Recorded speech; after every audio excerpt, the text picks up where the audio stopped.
6. Hi, Cindy. Hello. Ready to go? Jamie. All right. Alan's Alan gonna. is coming at 6:30. Okay. So, welcome everyone. I call to order the special meeting of the River Falls Board of Education. This meeting has been properly notified. I want to point out that Alan is going to get here about 6:30. He needed to drop his son off at school, at college. So, do we have any visitors or delegations who would like to address the board? All right, then we are going to move on to informational items. And the first one, I'll call on you, David, for an Equity, Inclusivity, and Diversity Committee report. And Nate as well. The two of you get to do it together.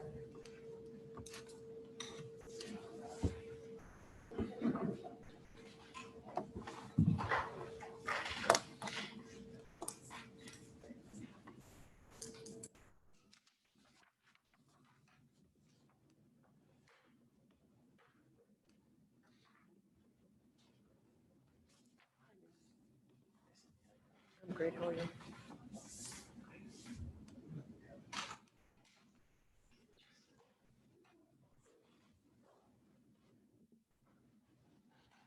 All right, so the last time we gave an update related to the Equity, Diversity, and Inclusivity Committee was in July. This is something that normally would happen as part of head programming, but we're kind of combining all those together into full meetings. So we're going to give our September 2020 update here. So the outcomes of what we wanted to do is just summarize a little bit of the changes to our EID committee structure. And talk about how we now have some community and student representation planned for our committee. Talk a little bit about some subcommittee work that started last March. Obviously was interrupted like most things in the district, but we're excited to gain some traction there. And we'll talk a little bit about what those subcommittees will be focusing on. And then address the equity non-negotiables, which is a component of ICS, and how that aligns to the district priorities, and maybe speak to that a little bit. So with that, I'm going to turn over to Nate to talk a little bit about the EID committee structure and why we made the change and what some of those changes are. Yep, so if you can recall, we as we moved into this year, the EID committee used to be one where it was anyone who wants to come can come, and we felt that in order to give it a little bit more structure, that we would change the structure of it. So we shifted from anyone who was interested to at least one building admin representative. We added community members, we added student representatives, and the idea is to formalize just a consensus building committee. And so that's the main committee. Within that, we didn't want to lose the all are welcome part of the EID, which was so powerful. And so essentially how it's structured is that you've got the representative, the upper committee, and then that has proportional representation from stakeholders and community. But then we have the subcommittees that do a majority of the work. And in those subcommittees, that's where we, depending on what the topic is, we'll be engaging different stakeholders and people as needed. So when it comes to, as you'll see, we'll do the dress code. That can be comprised of community members, other teachers from buildings, those sorts of things. You can see the Board of Education representatives are Stacy and Cindy, community representatives. So that process we put out via Facebook, and I think we emailed it out. Yep. Yeah. In addition to Anyways, it was a, I don't like calling it an application, but it was a form that community members could fill out. Within that form, we asked them to just give a brief explanation of why they wanted to be on it. We asked them to voluntarily offer up any specific identities that they hold that were marginalized. And the reason for that is the ideal committee would have proportional representation of people throughout the community. So thinking about race, gender, sexuality, all those different things. So we didn't require people to say what their identities were, but if they wanted to offer things up, they could do that. So through that, we got a total of seven 7 community representatives They were interested. Yep. that were interested. It was 8, but 1 was a teacher. So from the 7, we contacted Ann, Tong, Caitlin, and invited them to be representative members, official members, census building members, and the other participants to participate at the subcommittee level. Can another community member be added to this or no? Is this the limitation as far as size? For the other participants, we can add more community Okay. members. The consensus building group right now, I think, sits around 20, Oh, 22, yeah, it's a lot. so it's a big group. It's a big group. This Wednesday, we're gonna have a Zoom meeting to bring all those folks up to speed in terms of what the committee is about, what we've been doing, that sort of thing, so that on October 15th, they can join the EID committee and be ready. Is there a voting distinction or something between representatives and other participants? Yeah, so Yeah. if there was something, for example, if the subcommittee that was gonna work on the dress code recommendations would get to a point where they would want the EID's sort of stamp of approval to move it forward to the board and to other stakeholders, then that would be the group that would vote towards it. And then one last piece, the student representatives, so they would be part of the group. And we're working with KIT right now. Obviously, there's a lot going on, but we're working with KIT right now to have 2 representatives that would be part of the committee. And they would come from the equity group that's already formed, as well as other representatives within the school community. So just a quick update, we did have our first meeting on the 17th of September. And just in addition to addressing in addition to addressing the structure of the EID, we talked a little bit about some of the subcommittee planning items. And just to give the board an overview of some of the work that is being done. A lot of the discussion on the 17th was with all that is going on and how big some of these subcommittee planning topics are. How can we narrow the focus to really get some tangible movement forward on these without overwhelming our system? And so in an effort to narrow the focus, when we talk about dress code policy, we're really focusing on 2 things.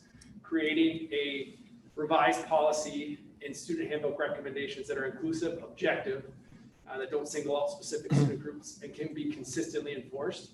And then providing training and professional development for staff and students related to the enforcement of the dress code policy. So it's not a nebulous thing. It's not an employee not understanding what their role is in the process, but really being clear and hopefully simple and easy to understand so it can be objectively communicated out. So that's big. That's like the finish line, right? So what are we going to do from now, September 17th, to our next meeting? The members of this subcommittee are going to look at dress code policies, which every school district has one. So that's not necessarily what they're looking for specifically. They're looking at if there are districts that have focused on revising their dress code policies with this slant of making sure that it's inclusive and recognizes an objective and not singling out a specific student group. And they're going to bring those to the October meeting, and they're going to be prepared to share the positive and negative aspects of it. So the structure will allow them to do that, and that will start that process forward. So that's one of them. The next one is holidays and celebrations. We're really looking at how we could use that, again, that policy revision process, which I think the EID committee recognizes, hey, if we just revise a policy, that's great. But really, we're trying to do that policy update in a manner that supports a shift in how we do things. And so for this group, they're really looking at how can we shift to more of a culturally diverse exploration of holidays and celebrations.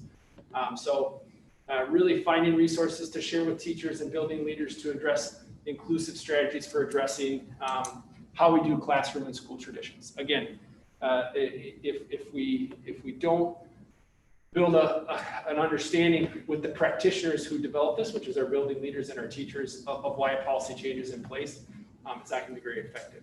So this group is really focusing on how we can provide those resources and use the revision process to shift that action. So same thing for them. They're really looking at our current policies, understanding our current policies, and understanding how there might be areas of misalignment between our actual practices and the written policy. And then looking at where there are, again, positive and negative aspects of sample policies to move forward. Last one area was LGBTQ awareness. And this was, again, one that in the initial planning stages, there was lots of avenues that we could go down with this. And this subcommittee, in an effort to really focus their efforts, is zeroing in on one aspect of this, and that's looking at our grades grades 5 through 12 health and human development curriculum, instructional strategies, and look at ways that revisions can be made to encourage a more inclusive experience. So the committee is going to work within established curriculum redesign processes. We have a process for curriculum redesign, and so they're going to work within that. But in doing so, support the consistent use of instructional strategies and resources, and support what those recommendations would look like. So using an established process, but bringing the EID's expertise to that in a way that moves us forward in the way that we have our health and human development curriculum. So prior to the next meeting, they're looking at identifying school and community leaders to interview for the purpose of gaining their understanding and feedback, and identifying ways that the curriculum and instructional strategies could be more inclusive. So they'll list the questions, and if possible, they'll complete those interviews. So that's kind of the structure. We're going to meet month by month and really try to maintain positive momentum in an environment that has a lot going on. Yep, and so the last topic tonight are the equity non-negotiables. So just review that through ICS, Integrated Comprehensive Systems. At the end of, there's 4 cornerstones. At the end of cornerstone 1, they have you identify district non-negotiables. Each non-negotiable is designed to disrupt the marginalizing aspect of our traditional educational system. It's important that when I say our traditional educational system, it's also important to recognize that there's plenty of good things that we do. And so when we talk at this level, we're talking about just the general educational system. So ICS has identified certain outcomes that are deficit-based, focused on a more deficit-based approach. From that, they came up with non-negotiables. And so here what you can see is that on the far left-hand column are the ICS deficit-based outcomes. So I'll just do the first one. That says blames and labels the students. And so from a deficit-based approach, that's saying that when we bring students into our system, we'll give them assessments. We'll decide if they need, if they're I'm saying this tongue in cheek, if they're a title kid, if they're, a disability kid. We should be saying students with disabilities, students in title, but that's how the traditional system would do it. And so from that, ICS says they're non-negotiable that they offer up is change the system to eliminate inequalities begins with ourselves. And so that's flipping the lens and saying, in the deficit-based model, it's saying that here's our system and you need to fit into it. What ICS non-negotiable number 1 says is that we're going to shift that. We're going to say, who are you? And then we're going to change our system so it's a better fit. So the next piece is the RFSD priorities. And so as we were looking at this, we wanted to recognize that we've already established quite a few priorities in the district. And when I say quite a few, I mean the 3 district priorities that we've had for the last 2 years. In addition to that, our mission and vision. So we wanted to take the ICS non-negotiables and put them into the work that we have been doing in alignment to our RFSD priorities. So in the green, those are the deficit-based outcomes that they talk about in Cornerstone 1. And so that's the color alignment. So we went through, ICS offers 9 non-negotiables. We took the 9 and brought it down to 7. We did that by combining a few in Cornerstone 1 and then a couple in Cornerstone 3.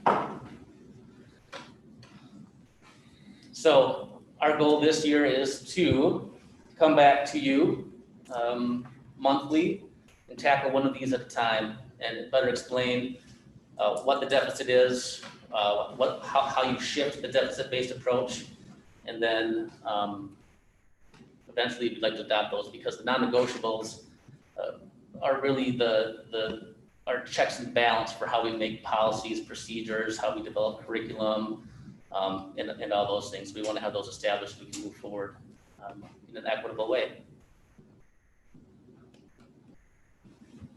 I have a question. Okay. Can you back up a couple slides? Right there, oh, no, the next one. I'm just curious, why it's 5 through 12 and why it wouldn't be, That's kind of when that official curriculum starts. That's my understanding of it. Yeah, so in elementary, we don't start the human development part until 5th grade. And so there's not, in terms of health curriculum, there's not identified curriculum that speaks to the health part of things below that. Hence the 512. How I view this is that we talk about culturally relevant practices, culturally relevant pedagogy. And so to start with this and with all of the other subcommittees is understanding who's in our classrooms and being able to adjust our instruction to meet their needs. And there could be two parts to that. You can adjust the content, the stuff that you teach, or you can teach how to teach it. So step one is just stepping in, understanding who our students are that are receiving the information, and then figuring out what adjustments would need to be made after that. Same slide as an example where it says if, the goal is to determine if revisions can be made. What's the time frame for that determination? Excuse me. And then will it still fall within this year or this school year to make those revisions, assuming you've determined that there are some revisions to be made? Right, so again, when the EID committee starts talking about curriculum, we want to make sure that we are not getting off and without having the normal process of the DAD programming and the director of academic services and that normal, and the team, the counselors and the health teachers and the people that actually are developing this curriculum. We want to make sure that they are part of this process. And so that redesign process is already established. So I think we would defer to them to see if that was something that could happen in this year or not. And then I'm also reminded of the two proposals, fairly detailed proposals we got last year. Mainly, it was around equity, but mainly focused on racism. Have those been looked at in any detail and considered in this process? Proposals? I don't know what you mean. Petitions. Or petitions, yeah, but they outlined very specific proposals in those petitions, or, items that they were suggesting could be done to address some of the Caitlin's one of racism. the people that's on the committee, right? She was one of the Correct, yep. people who submitted the Yep. petition. In response to Yeah. your question, Mike, so if you look at what we proposed this year as the district equity outcomes, many of those align to the things that were brought up into the petition. And to point out that not because we changed things, the things that are all on our outcomes that we shared, I don't know, a month or two ago, all the outcomes that are outlined had already been set in motion for the most part.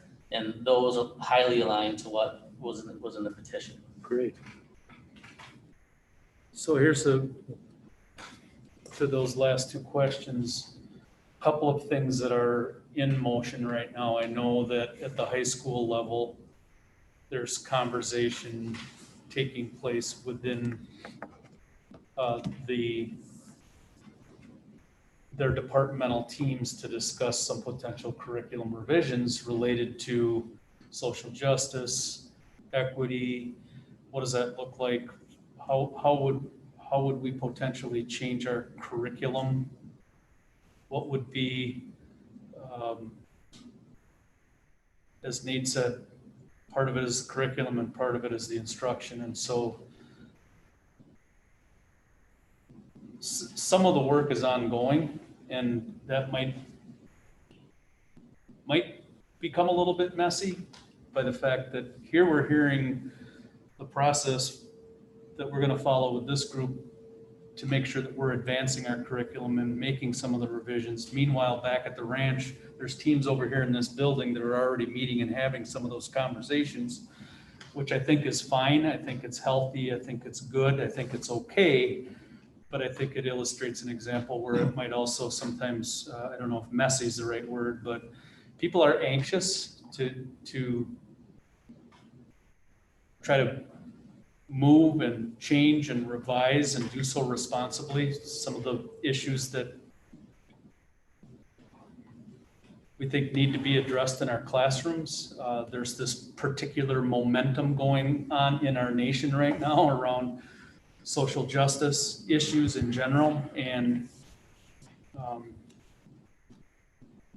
your first question, I believe curriculum-wise, without pulling up the policy, I think typical timeline-wise, we would bring formal, the process, as Dave said, to involve all the right people, the teachers and Jennifer Peterson, the academic director, and involvement from this committee. Typical curriculum revision process, I believe, lands in front of a school board by way of, we would like to make a course change, or we would like to make a curriculum change in May, which would then symbol those changes to take effect the next school year. We're trying to make some of these changes, I think, as we're, what's the phrase? Building, well, the plane is in flight a little bit. But this process of this committee is going to be huge in guiding what are the right issues that we're supposed to be looking at. And they will be involving the teachers to do so. I'm rambling a bit, but I was reminded of curriculum process typically takes us to May. And I also felt I would be remiss if not to mention the fact that there's some conversations going on, I know for sure, in this building between English and social studies departments specifically on some of these issues. Okay. So what you're saying is it could happen faster than that if we wanted it to. Yeah, and I think, well, I don't think, I know that in conversations that I've had with Kit, he will come before the board.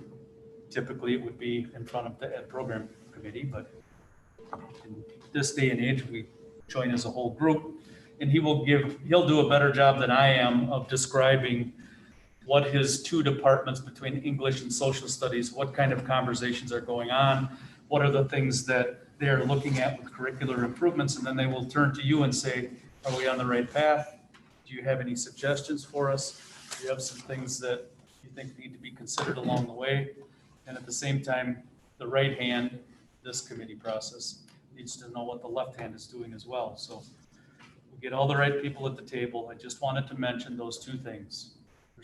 There's some interested people that are having those conversations now, and I'll say exploring some instructional lessons right now in our classrooms related to your petition questions.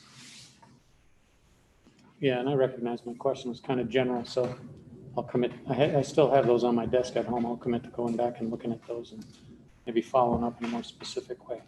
Because it sure seems like there should be things in that were suggested that Curriculum's a that big we one. could do, yeah, beyond or other than just changing a big curriculum. Yeah.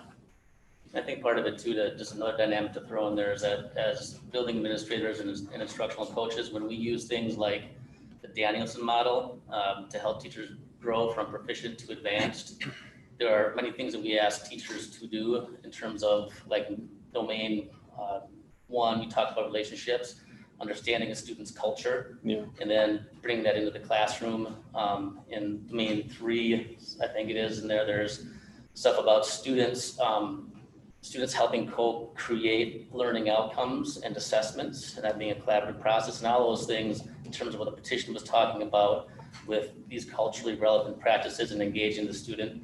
Those are things that we ask teachers to do on a daily basis. I think what's happening now is that we've got a bigger lens because of the social distress and topics that are happening, where, as Jamie said, teachers are being spurred to do that more. So I feel like part of our job as administrators and as an EID committee is to help support making our teachers like we always do, be advanced in those certain areas.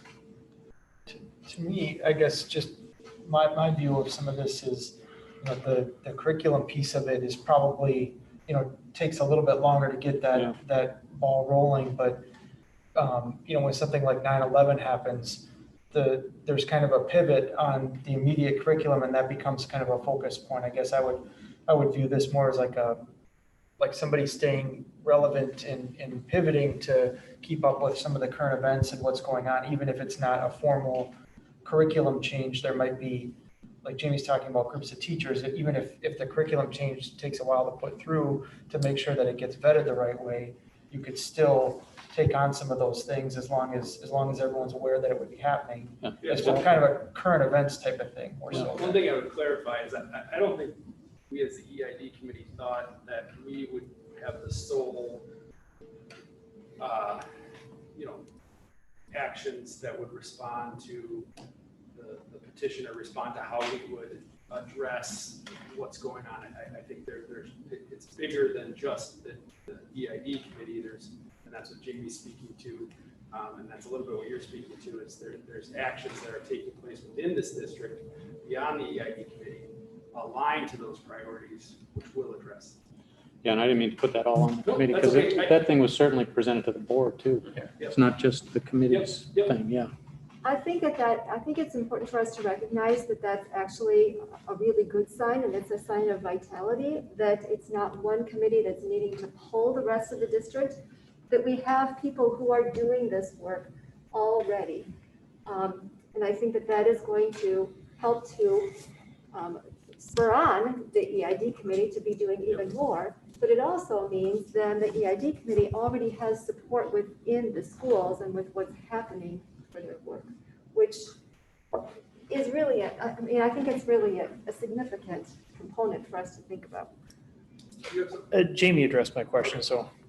I have one more question. Then can you say a little bit more about the non-negotiables? So a non-negotiable to me is where the foundation of everything, right? This is what we are going to do and we are going to follow. What we're collectively committing to do differently. Okay. I think that's the big piece. Okay, and is this something that in all of the discussions is at the foundation of those discussions? Does everybody know the non-negotiables? Are they? No, that is what we were doing in 1920 at the building level, was beginning to have conversations about what Nate prepared here, which is we have the ICS framework. Yep. Which a core component to the ICS framework is learning what our current system is, which has some level of a deficit-based model, and then disrupting that model by creating these non-negotiables, basically flipping those non-negotiables on their ear. And for us, it was taking that process, the ICS framework, and making it a River Falls model. And so for us, it was important for us to try to stay within what our priorities are and the other actions that were taking place. And that's what Nate did here, and what we're going to try to do monthly is to take the board through the process that we're hoping to take through our educators through, and which we had started in 1920, in the 1920 school year, but obviously we didn't get to that finish line. And so the original plan, Cindy, was to do that with all of our educators first, and then bring it to the board and be able to say, yeah, we've had these conversations. And we have. In lots of buildings, these conversations have taken place where we've talked about this idea of moving away from this deficit-based outcome. How do we disrupt that? What are we collectively committing to? But we haven't completed that. But I think one thing we talked about this summer was we have to engage the board as we're going through that process. So that will continue.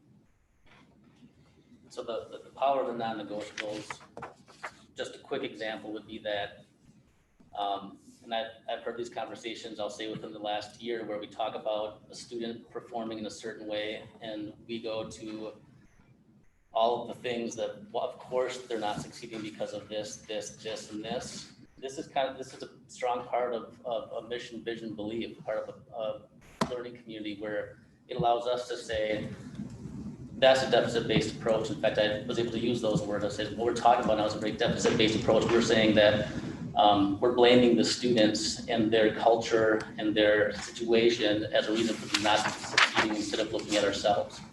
So non-negotiable number one for us is we are all empowered to eliminate inequities within our school system those are talking points for us to call people in, our colleagues and our parents, to move the work forward. So each equity non-negotiable gives us talking points and gives us permission to call people inside our organization to move the work forward. And there's 7 non-negotiables? We have 7, yes. It should challenge the decisions that we make regarding staffing. It should challenge the decisions that we make regarding the adoption of new policies and anything within the district. So when those decisions are made, somebody is at the table calling out, do these meet our non-negotiables? They should be. Okay. Thank you. Or with this school board decision, whatever a future board decision might be, does it fit within those non-negotiables or not? If not, we should question whether or not to move forward.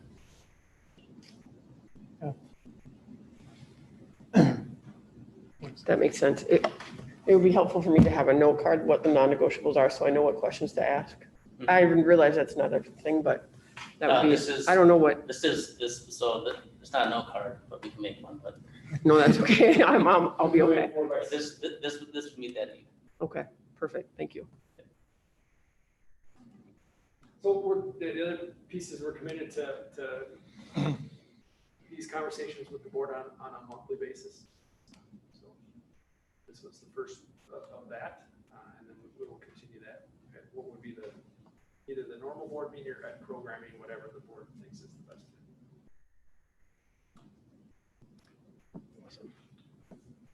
So maybe it's just mine, but my presentation on here goes to this slide, and it does not have the slide that has the non-negotiables. That's If you linked click on that blue, On the that link, blue it link, will? yeah. Okay.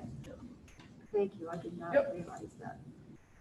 So these are the. So on the last non-negotiable in this slide on column. number 9, one of the things that I remember when we went to the training about this is that it is very attractive to think that we want to get to the other quadrant. We want to move through there.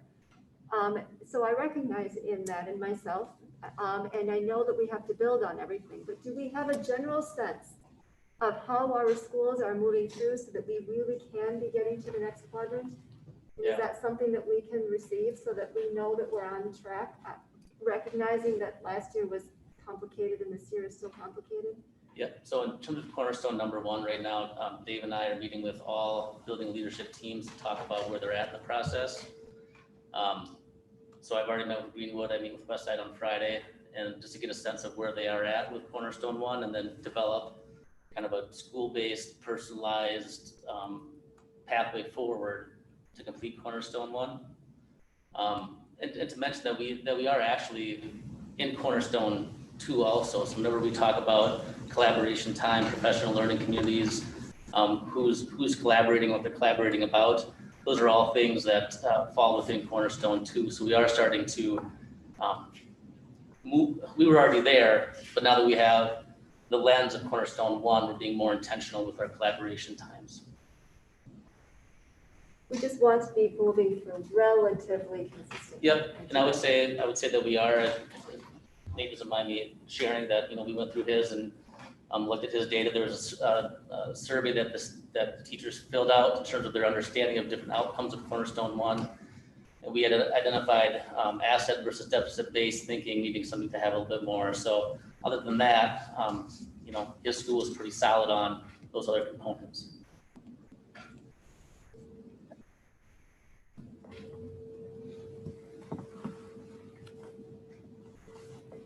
Any questions or comments? It strikes me, Bob, that this is a lot of new stuff for you Yeah. that you have not talked about because Yeah. we're just catching up. Yeah. It might be helpful to have an individual conversation with one of these two gentlemen Yeah. about what this is, how it all fits together, because it is a. It's a lot to take in, yeah. And it's a way of thinking, and it's a way of doing this kind of work. Yep. Given a specific procedure. So. I got a lot of the presentation you had I was thinking it was June, but it was July. I got a lot out of that, and I think you're probably right, Stacy. Any other questions or comments? Thank you. We'll look forward to more updates and thank you for your work. Now we will move on to the Wildcat Roadmap and any potential updates with the superintendent. No Wildcat roadmap updates to present. All right, makes it easy. So I'll call on you for the next one as well, the virtual and e-school update, please. Yeah, I gotta grab my note here. Jennifer Peterson, in her absence, I was gonna provide a little bit of an update. I don't need to stand for this.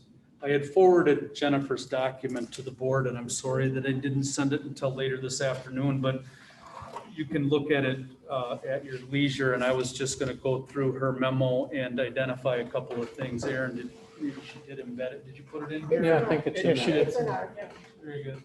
I'll just go over a couple things quickly, and maybe I will stand so that I can identify the pieces that I'm referring to in this document.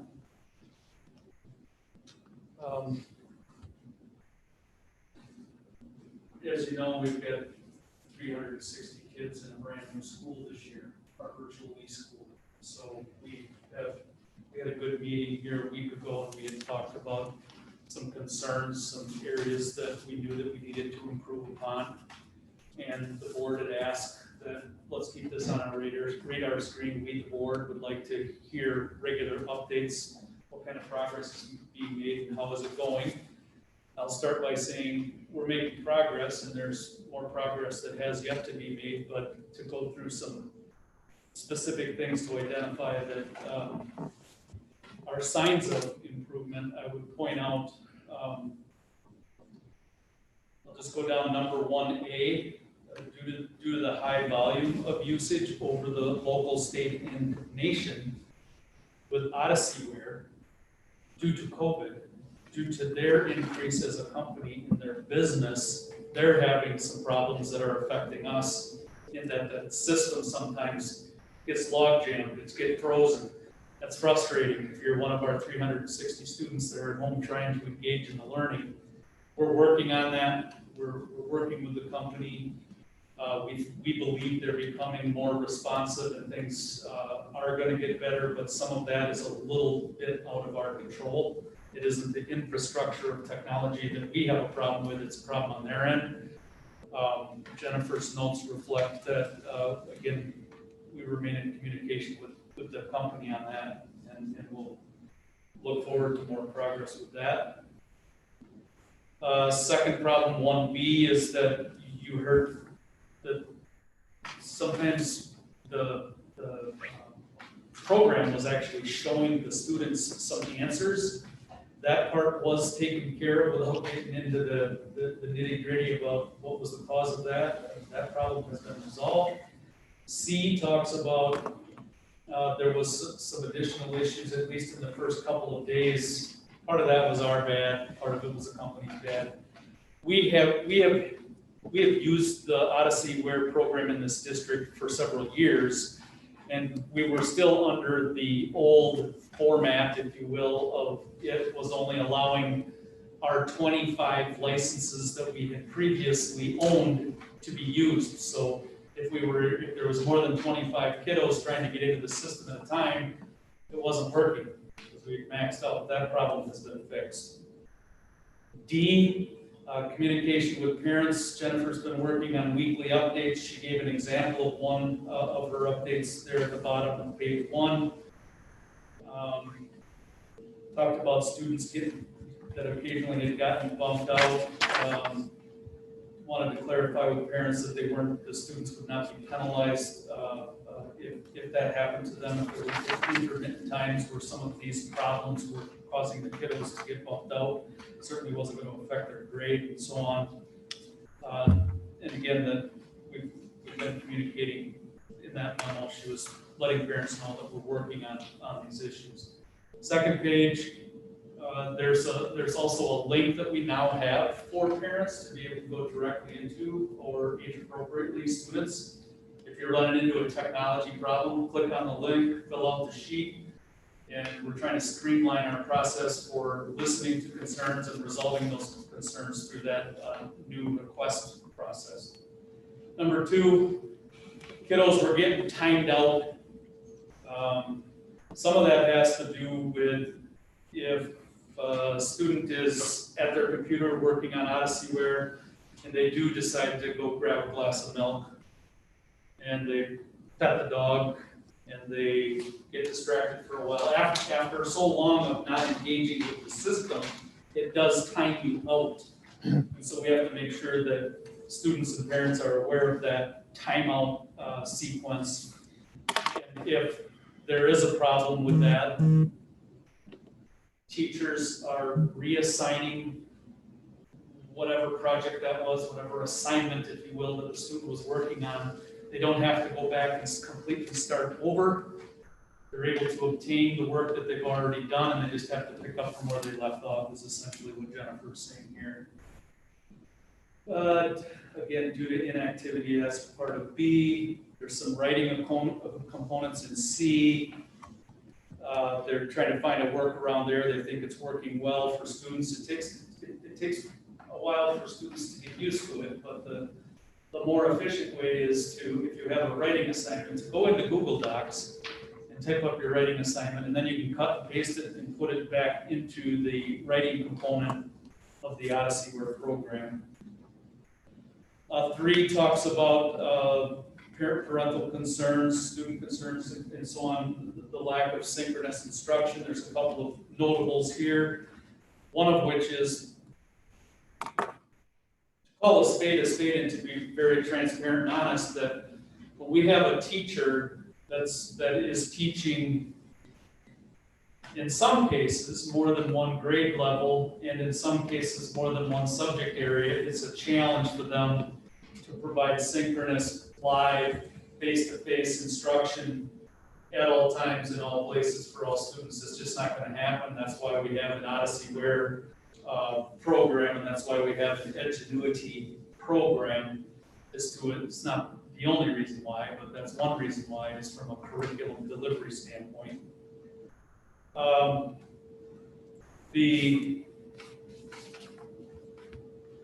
Let's see, synchronous instruction also difficult to just the learning pace. So if I were the teacher and I were to provide today's math lesson on dividing fractions, 3 of you maybe have already surpassed that, you're well beyond it. 3 of you maybe aren't quite there yet. So this process of doing some individual work on your own on the Odysseyware curricular work is another issue, that for the teacher to provide instruction that sequentially would follow the Odysseyware program becomes a bit of a challenge due to the pace that some students might be at than others. Teachers are getting better, and while some of those things sound perhaps like we're making excuses, we're trying to be truthful about that. At the same time, our teachers are becoming more and more creative. Appreciate they're still in their own learning curve.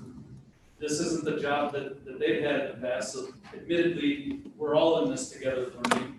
And the teachers are creating more Loom support videos and providing some reteaching and responsive instruction during small group meetings.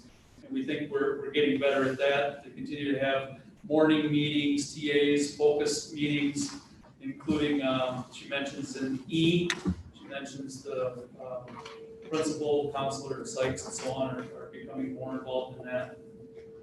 Number 4, the other big issue was there's some concerns were expressed related to the amount of reading that is required for a student to engage in this online learning. And part of that is, to some extent, it's going to be unavoidable that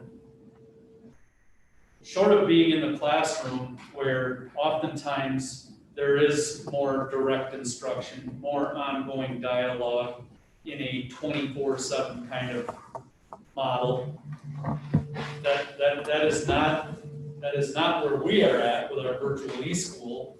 I think most of us would agree that would be the ideal.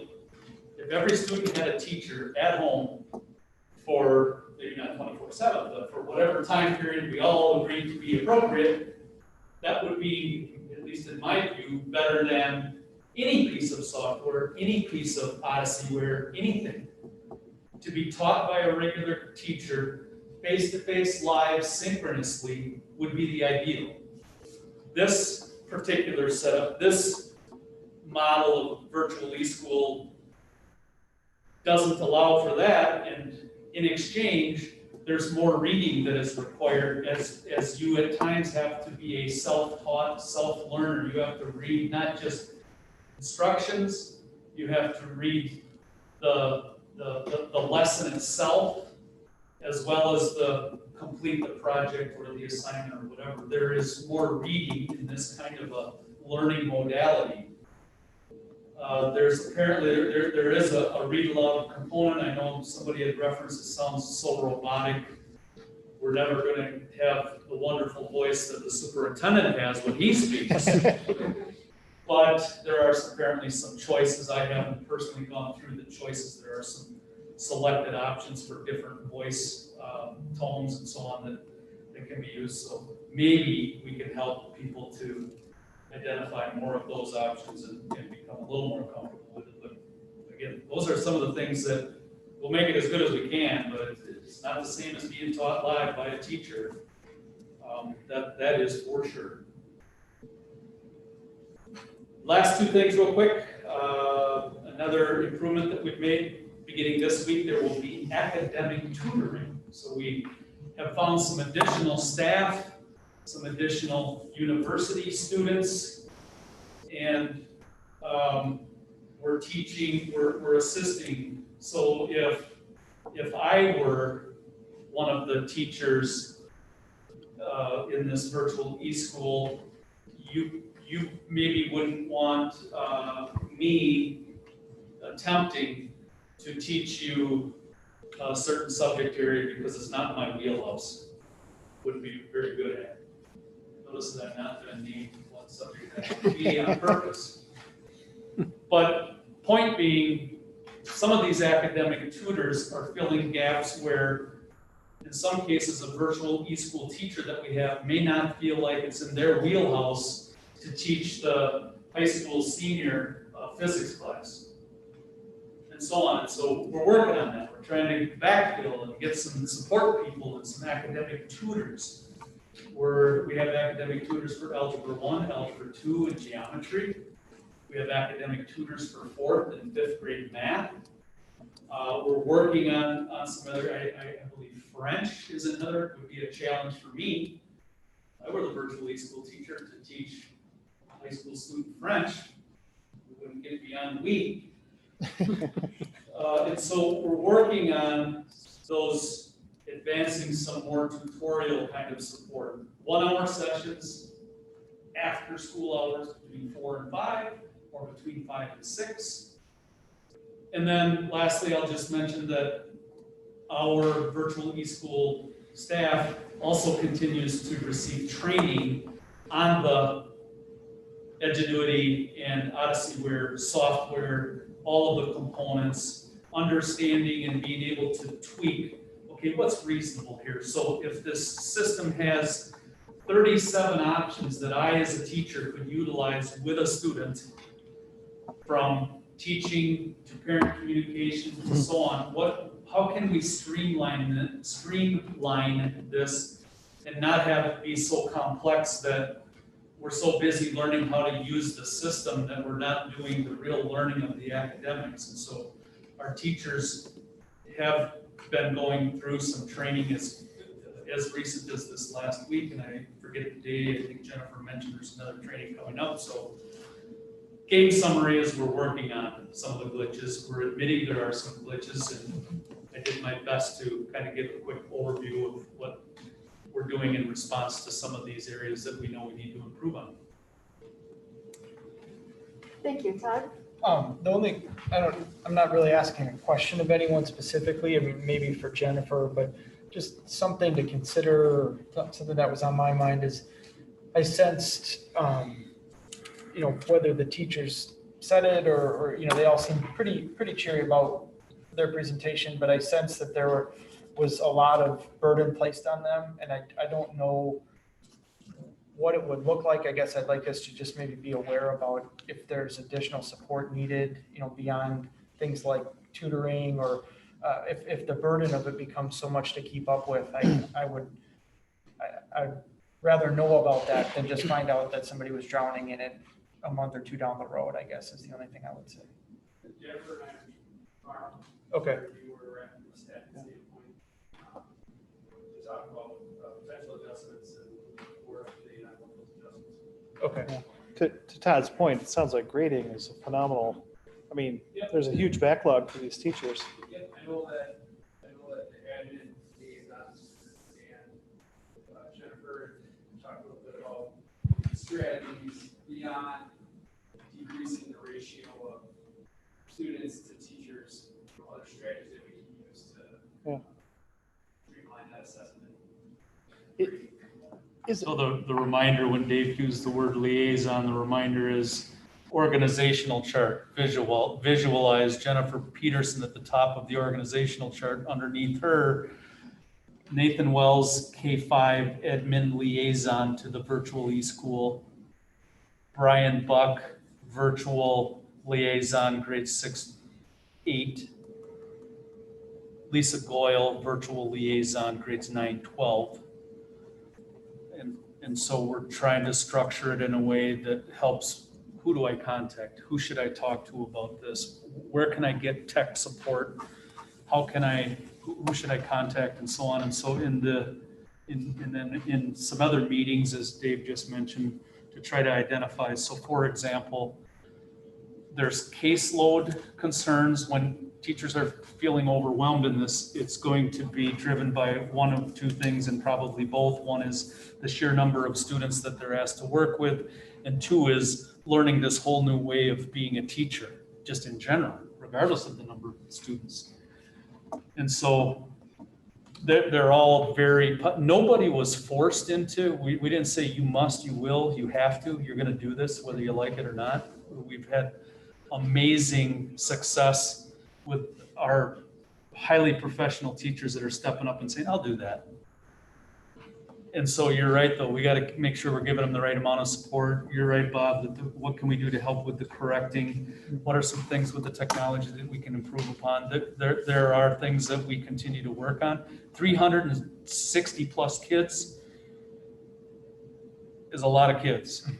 And we cannot let them stand at the curb and have the bus drive by and have them lose out on the learning. That is not what we're going to do here. We're doing our very best to make the best opportunity for all of our kids, including those 360 that are at home. And it is a project. Yeah, it is.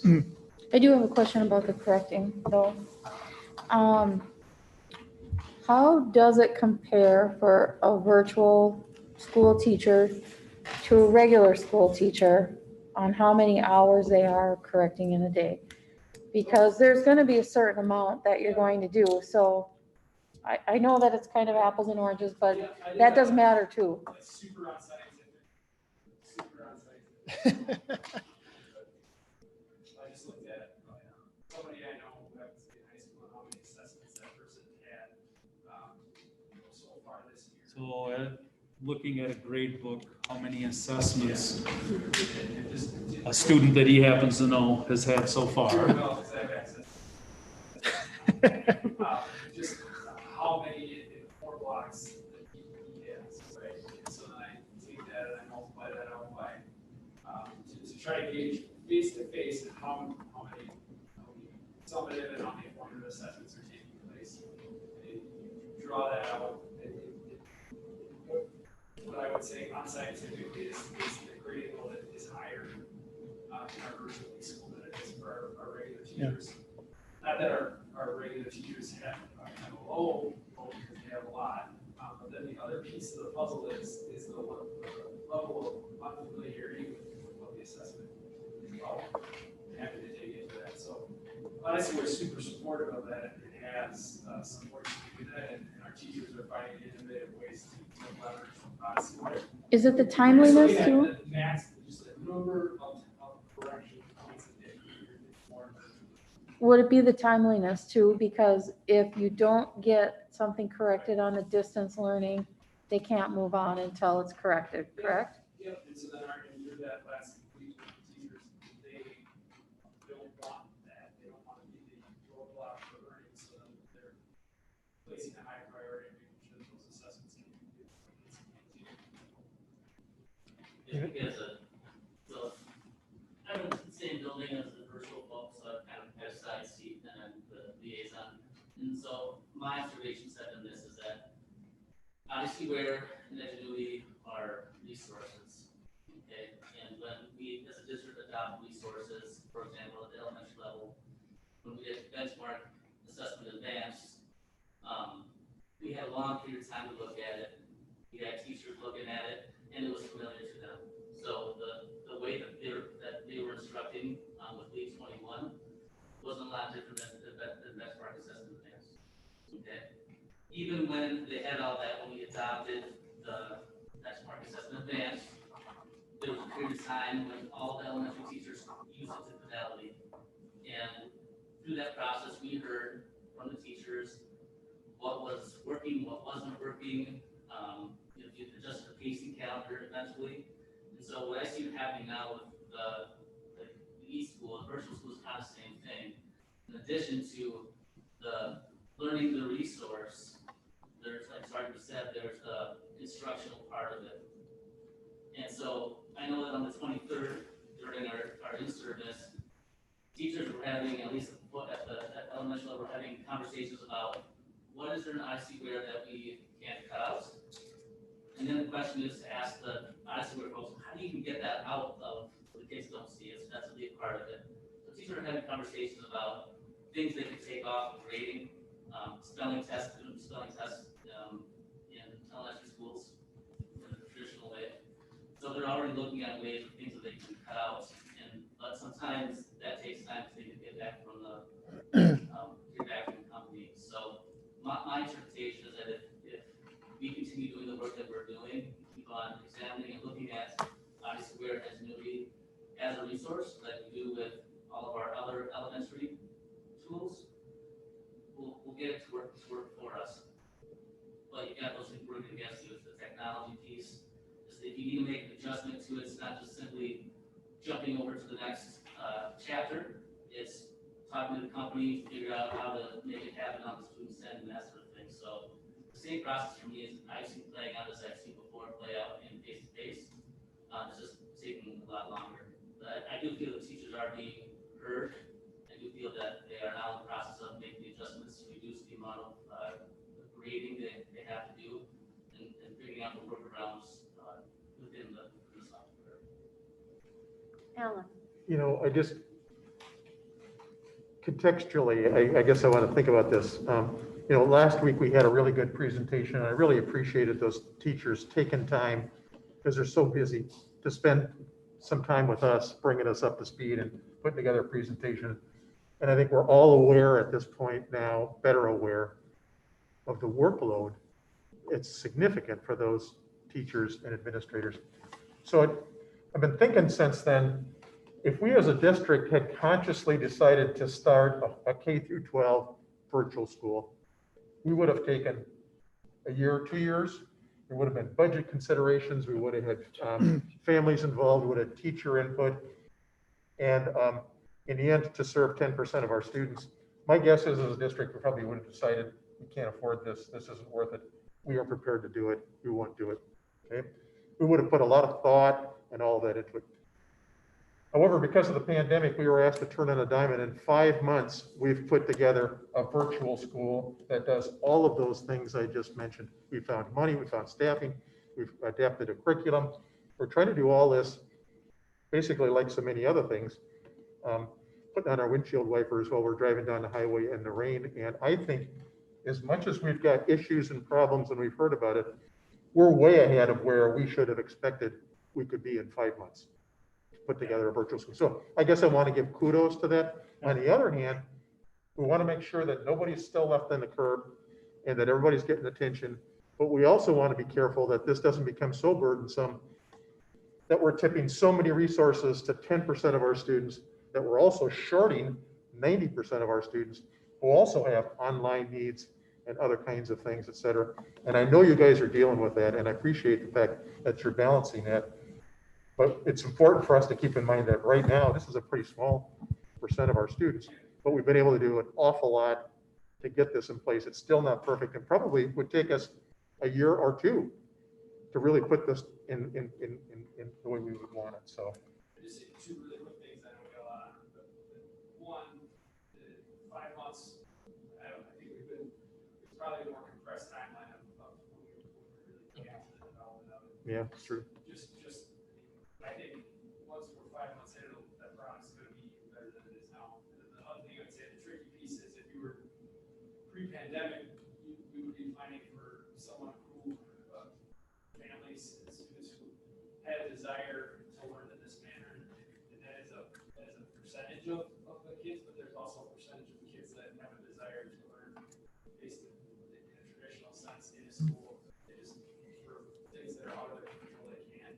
Yeah. So I think that adds a whole other layer of complexity. Sure. Right, on top of all the other things that Jamie spoke to that makes this a really challenging thing. And I know Jamie mentioned that all the people that are transitioning to this role did it willingly, and they have. But I think a lot of them, if given the choice, would stay where they're at. And so we need to recognize that they're doing this to contribute to the district because they believe in the district, and we need to recognize that they're out of their comfort zone. So on the one hand, we've got plenty of challenges, but on the other, this is sort of my own reflection over the last week or so. We've really accomplished a lot, even though there's still a lot to do. There's a lot that's been, and kudos to the people who have stepped up and are putting in all this time, so. After the presentation last week, I started thinking about what those teachers are up against, and they were phenomenally upbeat, happy, creative, and all that kind of thing. My worry about that is that we're going to burn them out. Yeah. And I would assume, and I'm sure that you guys are monitoring those teachers as you are, but for different types of stresses, that type of thing. But that is a concern of mine, that because if one of those is burnt out and wants to leave that particular task, can't spin up another teacher all that quickly, probably. And so that's a concern, but yeah, so. Yep. So when you do meet with then You could finish what you were saying. I'm gonna say the last thing. in Okay, summary, so got we it. return.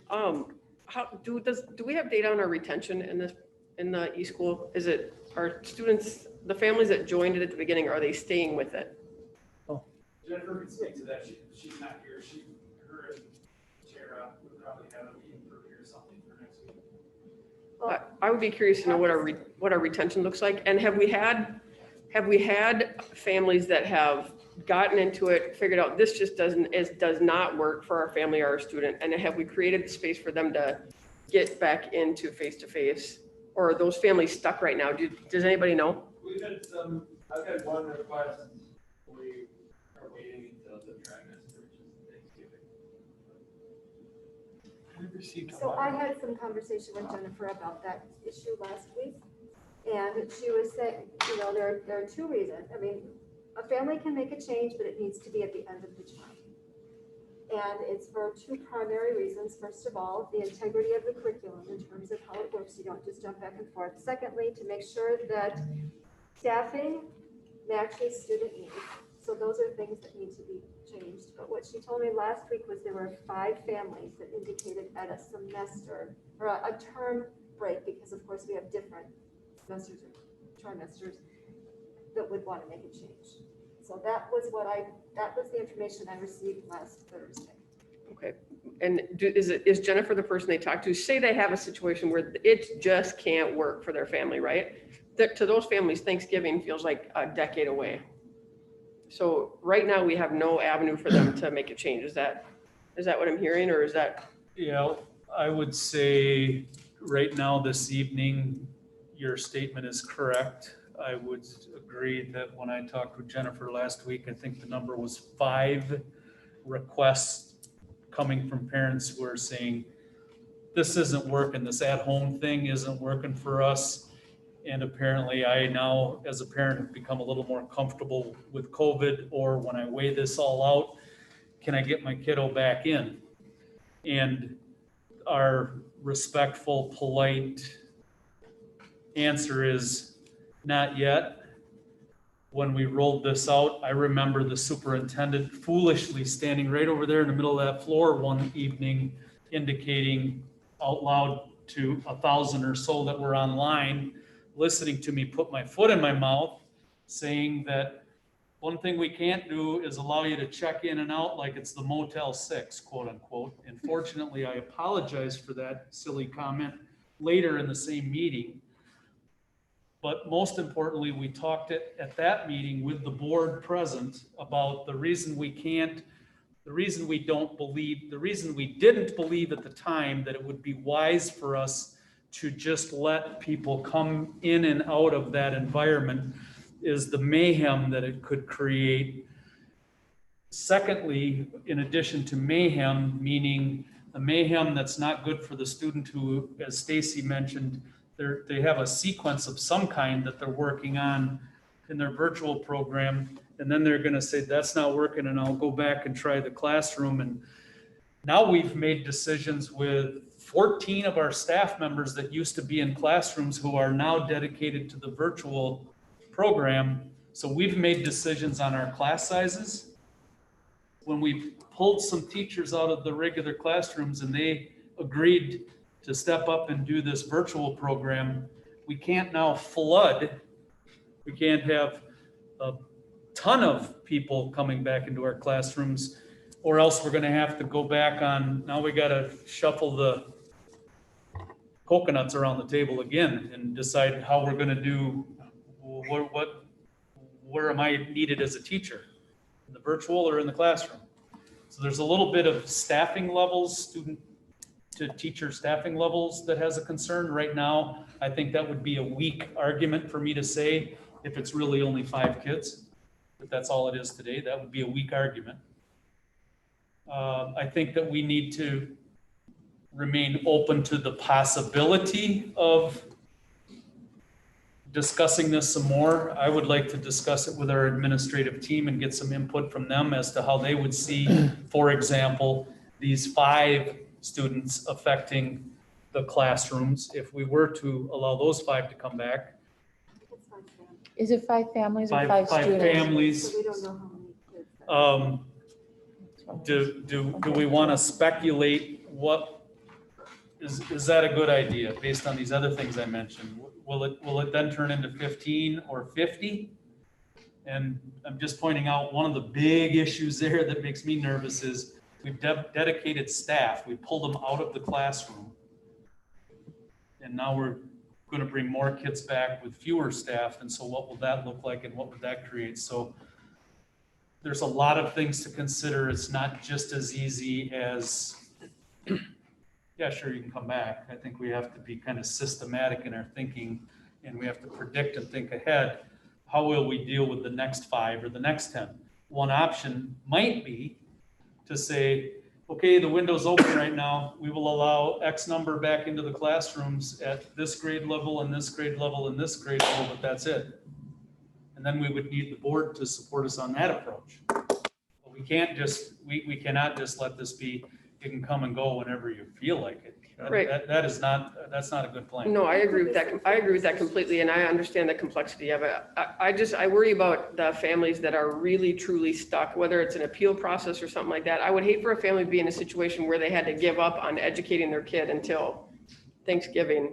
I don't know any of the families. I just don't want a family to be in that situation, or families to feel like they have to leave our district because it's not working, or, I just want to know that those conversations are being had. No, I appreciate how you think about that and feel about that. We share that same thought process. And But to answer your question, I think, yes, Jennifer is the contact. I mean, our parents always have a contact. They should never feel they don't have a contact and ask us. So who's in charge? Jamie just gave us the structure here. Jamie, those 4 administrators.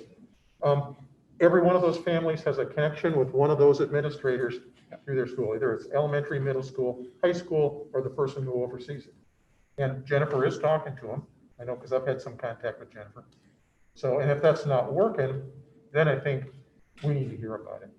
But, you know, we've sort of trusted to this process, and we need to make sure that we have a process and respect the fact that there's a process, because without it, we're having trouble managing this right now. And once we get outside of it, that could be a challenge. So I think it's important for parents to know there's always a contact. And if they don't know who the contact is, ask. Is there any kind of lead time? So for instance, at the end of the semester or trimester is coming up next week, at that point, can I decide, or is it, do I give a notice to the school district that, you know, coming up a week from Thursday, I'd like to put my student in there, or? Our guideline initially coming out of the gate was Yeah. you're in until the grading period. You're in until the end of the term. So there's no No, forenotice and- as to tomorrow I want my child in virtual? I think what you're getting at. Yeah. Because it makes a huge difference in staffing. Not just that, but just the onboarding and Yeah, offboarding process. absolutely. All the students out there onboarding onto virtually school. For example, high school, there's a lot of work that goes involved with the virtual e-school program structure, their teacher, and then orientation there's a paraprofessional gets involved. Lisa, the program admin, gets involved, and really is the facilitator of the counselor. Those kids all have counselors who will be involved in that conversation and making sure that onboarding onto it. And so when we change middle of the term, that adds another layer of complexity to it. And even if it's at the term, I think what you're getting at is just this idea of Yeah, can't. a suggestion that probably should go to the team is just the idea of doing a allow adjustments at the term, having a window. Yeah. And so we can prepare for that, so the offboarding or onboarding takes place in a way that makes sense. And there's parent-teacher conferences, you know, obviously in physical, you know, face-to-face, but there are with virtual as well. How far, when is our first, or only maybe for this particular trimester, when is that session? I'm sure in a virtual situation, I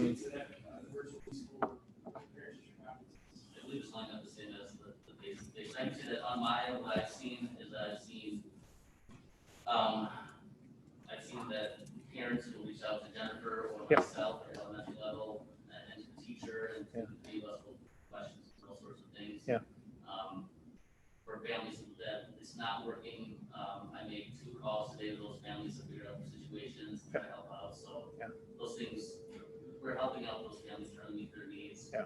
And yeah, because like Cindy said, I would hate for kids to be waiting until, you know, in November, that type of thing. And, but yeah, you're each checking child, in. Each child has an individual weekly conference. That's- Quite often the parents are there to Okay. step in to ask questions. Okay.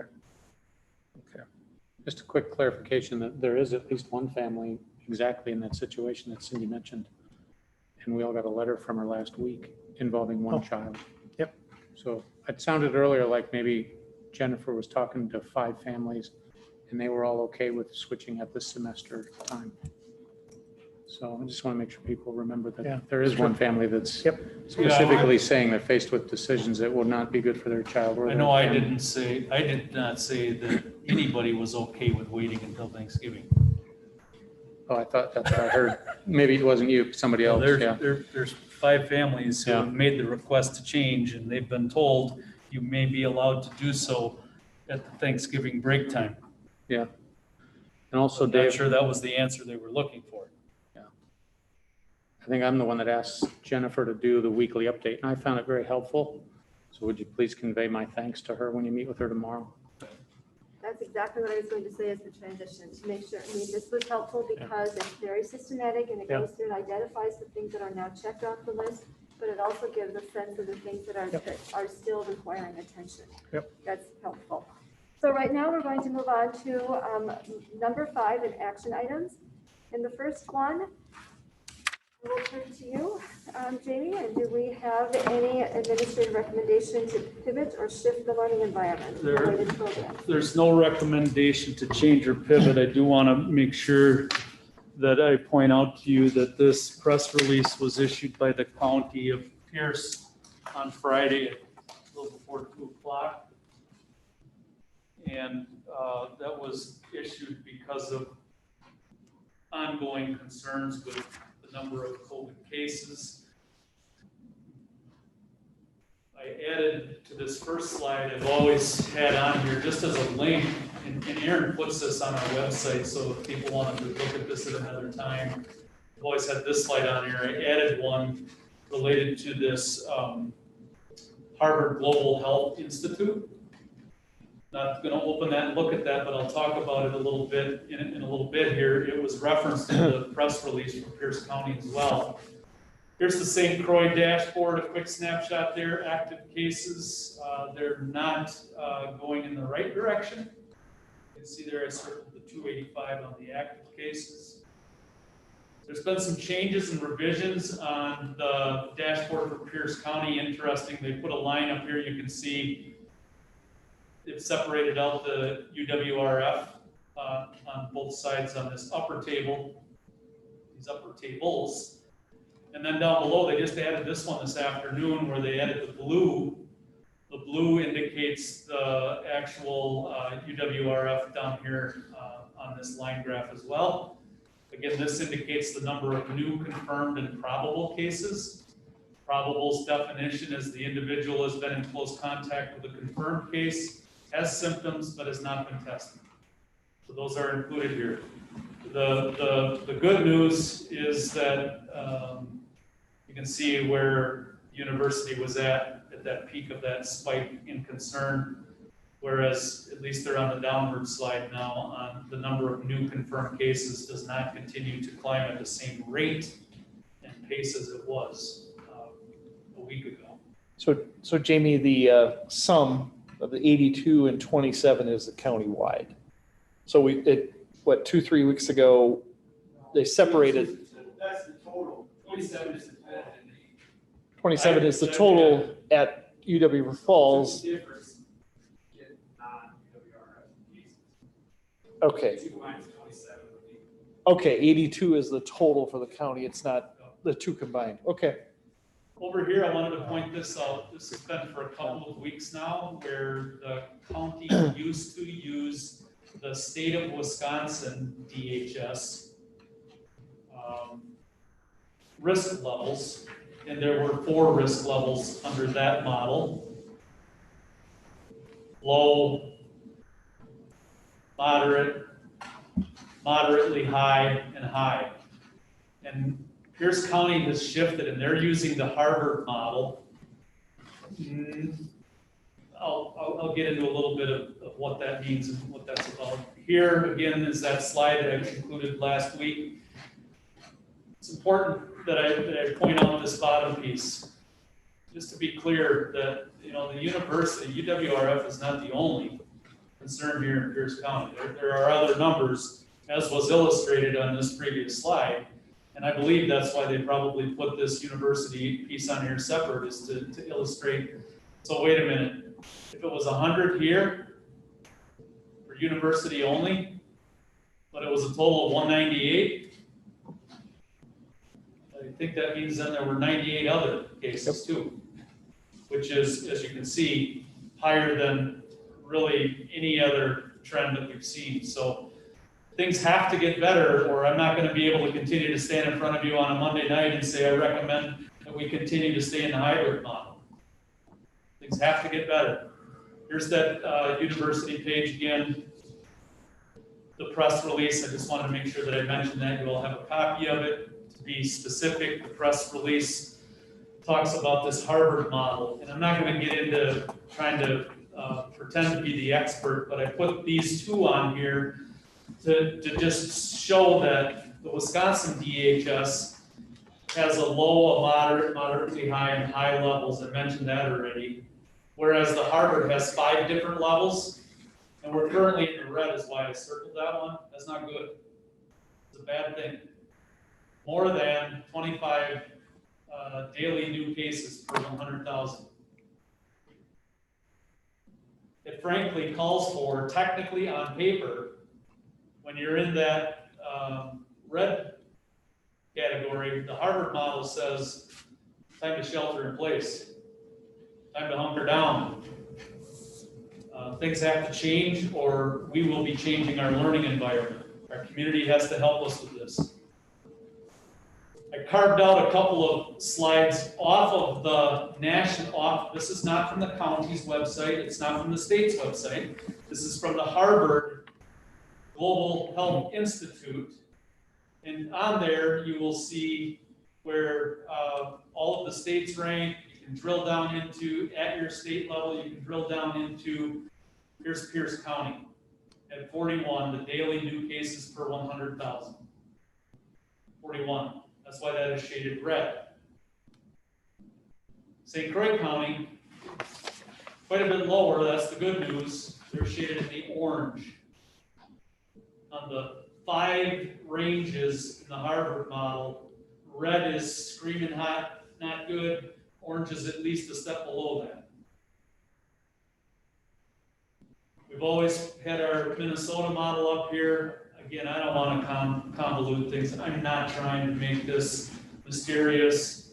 But to be honest, I'm just going to point this out. And there's even a footnote within the Pierce County press release, a footnote that points this out, that there is a difference between the Wisconsin State's DHS and how they note positive cases, which is what I'm being transparent to say that's what I'm using here. This slide, it's what I've always been using. Versus if you were looking at 8AZ tells me that the Harvard model uses not just the active cases, but the probables as well. And so just to clarify, this is off of the Wisconsin State's DHS website, and it shows there with the movement with Pierce County, we would be slipping down to here. With St. Croix, we'd be in this category. As best as we can tell, another side note for you, ballpark 3,500 students here in this district. Ballpark, 2,000 of those students live in Pierce County. Ballpark, the other 1,500 live in St. Croix. We're in this predicament here where we lean on Pierce County as our county health DHS advisor. Technically, we fly within 2 counties, and interestingly enough, as I showed you on this last slide, they are at a different place right now, the 2 counties are. We're in the middle of them. Again, positivity rate, it matters.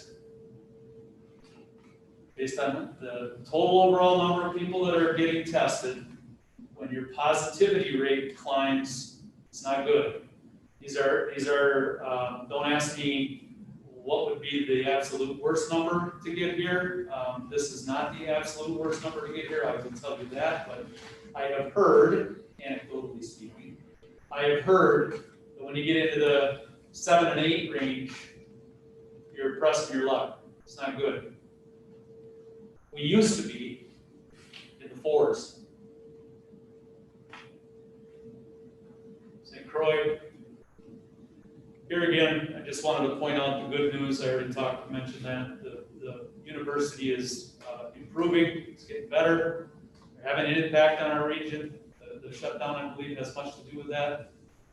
There's a new, on the Pierce County dashboard they've added, so I wanted to show this as a new piece as well. This used to not be on here, how they're showing, here's all the Pierce County schools thrown together. Number of Pierce County cases, that would be staff, students, both. So I broke down hours, in our case, of all of those 20 cases in Pierce County. We have less than 5 and less than 5 staff, less than 5 students. You'll see that coming up right here. Staff absences, difference between quarantine and isolation. Quarantine. Those that have been in, remember close contact quarantine. Staff who have not been able to work because they've been identified as having close contact with somebody that has been confirmed test positive. 10%. Isolation is staff not able to work because they are seeking COVID-19 diagnosis, or such is the case with a member of their household, fewer than 5. Test positives, again, we're careful. We don't want to identify if it's 1 or 2 or 3. We think that could lead to revealing personal information about a staff member who's out. Hence, we don't put the exact number here, we're just saying it's fewer than 5. Student absences, 48 are out due to COVID symptoms, either being tested, followed by public health. 33 are out due to household member having those symptoms. 47 are out because of close contact. And again, fewer than 5 students have tested positive. Jamie, when you say fewer than 5, that's 1, 2, or 3, or 4. If it was 0, you would put 0? Yes. Okay, so that there is at least one, No more than 4. and no more, but I mean, at least one of those, because if it was 0, you wouldn't have put less than 5. Yep. So there's obviously somebody Yep. in each of those categories. Recommendation, again, no change, certainly not to our hybrid, nor to our sports, nor to our spectators.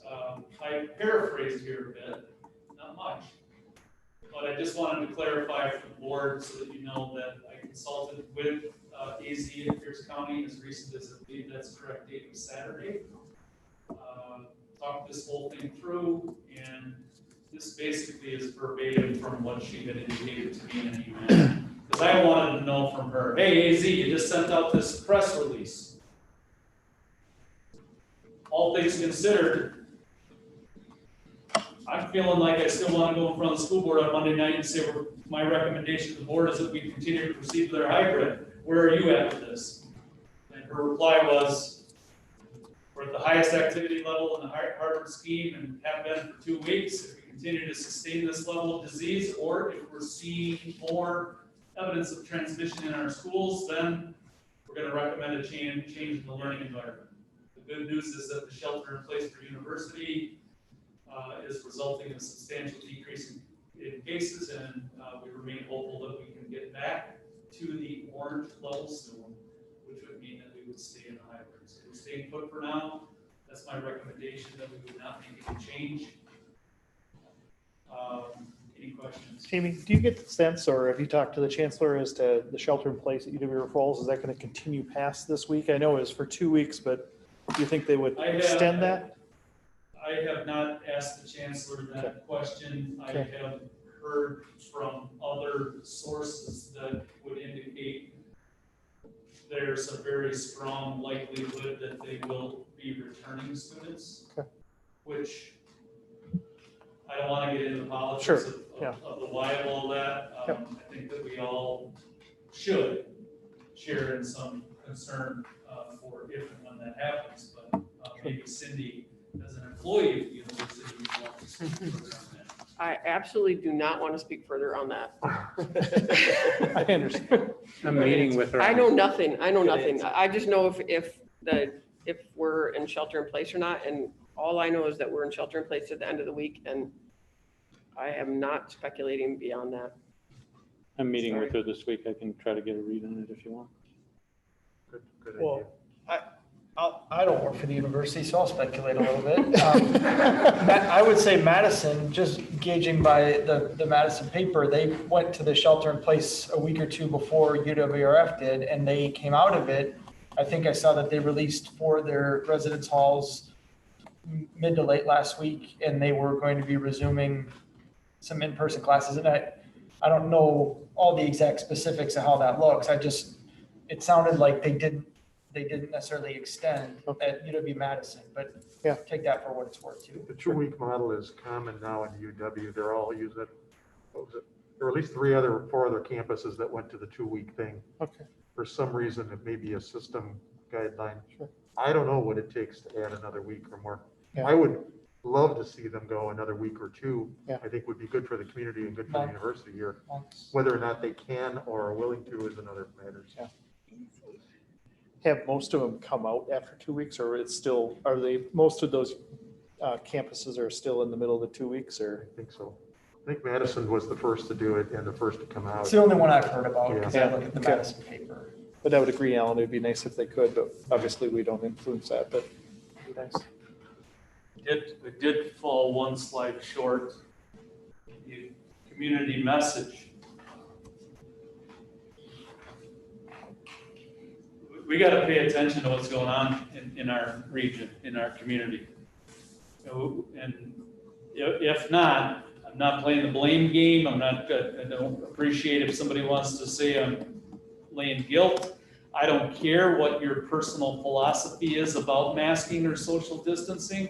If you have kids in our school, I would suggest you would become a believer. Because there's only so many things that we can do right now as a society to stem the tide, and we need to do our part, because the best place for our kids is not to send them all home for 2 weeks or for 2 months or for the rest of the year. And we got to really pay attention to this. We need to do our part to mitigate physical distancing, wearing a mask, washing your hands. If you don't go near somebody that has the symptoms, social distancing is huge. If you don't go near them, you can't get it. It's impossible. Wear a mask. We need to do our part if we're going to keep our kids in school. I'll say it, yes. Sorry, can I ask one quick question? I think I asked this when we first saw the slide with the Minnesota model. Just because it had, we've always been considering, in my mind, 3 environments since the decision was made for a recommendation. All in person, hybrid, B, which what we're in now, and all distance learning. I don't necessarily need an answer. I'm just curious to know if things require a decision to be considered. Do we envision it being from hybrid to all distance, or do we think that there would be something that could potentially jump in between there? Yeah, something in between could happen or could be recommended to the board. We've been talking with our task force and our administrative team about some options. On the smallest scale, it could include, would it make sense, as we talk with our county health advisor, if we had a classroom of students to say we need to send that classroom of students home for a week or 2, maybe. Would it make sense that an entire school building may need to be closed? Possibly. Could we shift to a hybrid model that said, we're entertaining all kinds of options. Okay. We're entertaining lots of options. It's possible that 7th through 12th would go home, K through 6 would stay at school. I think the last time we wrote down our options, we had about 8 of them. Okay. So I'm glad you brought it up, because you're right. At one point, we were looking at 3 options. We took door number 2 and said, we'll do the hybrid option, but there are lots of options to be considered. Yeah. And there's no secret, not being elusive, there is no next step plan that we know definitively already that we would unveil to you. It depends on how bad things get or how good things get would determine what we're able to propose next. It's a good question. Good question, Todd. Just for information, I, as an individual board member, did some advocacy with the chancellor, encouraging a longer period than 2 weeks because of the progression of the virus. The good news is it does seem to be impacting slightly, so hopefully they can continue that path. Anything else? All right, then let's move to letter B, and we have now a whole series of job descriptions. So, Dave? It's weird, like this would be normal school board stuff, and it's like, oh yeah, that's right, we haven't seen these forever now. Now they're yellow. So I tried to summarize, because there is a whole slew of them. It all relates to the virtual e-school. So we wanted to make sure that we represented in our job descriptions, whether it's a new or revised job description, the changes that we made to our educational and support staff positions that are impacted by the virtual e-school. So the links have all of them, all of the entire language. I'm going to use the presentation to summarize, but I'm prepared to speak on any specific aspect of them if you would like me to go into detail. So to meet the needs of the virtual eSchool program, we added a lot of positions, but we really didn't add positions so much as add duties to existing positions. So that should be stated. So we have a program administrator for the virtual eSchool, which is added to the Director of Academic Services responsibilities. So it should be stated that we understand that Jennifer, you're not gonna see any X-outs on Jennifer's responsibilities. There's just a whole new section. And she is willingly doing that and has reviewed this and understands what those things are, and I'll go through that. Secretary, which is filled by a volunteer coordinator position. That one was a volunteer coordinator position is essentially cut for this year, given the circumstances, and that allows Tara to move into the secretary role. We have our virtual eSchool liaisons added to the Montessori principals responsibilities, the assistant principal at Meyer Middle and one of the assistant principals at the high school's duties. We added 13 virtual eSchool program instructors, which is the teacher component, and then a paraprofessional. So the program administrator, if you click that orange link, you'd get the full job description for the Director of Academic Services. The big chunk in yellow that is new is the virtual eSchool program administrator component to that. And we really tried to use the principal framework as our guidelines for what the program administrator does for our virtual eSchool. So she's involved in human resources leadership, leading the recruiting, selecting, and assigning and evaluating of all virtual eSchool staff, instructional leadership, aligning school goals to district priorities, focusing on student achievement and using data, creating the school culture through proactive and consistent communication to stakeholders, troubleshooting obstacles for student learning, and when plausible, aligning expectations to the traditional school. Financial management, providing in-depth budget development, providing input to budget development, managing fund responsibilities, and working with faculty to develop short and long-range financial needs. And then the policy piece, making sure that the superintendent and Board of Education is apprised of the operational issues at the virtual eSchool, and making sure that when we have policy and procedures, we understand the uniqueness of the virtual eSchool in those decisions.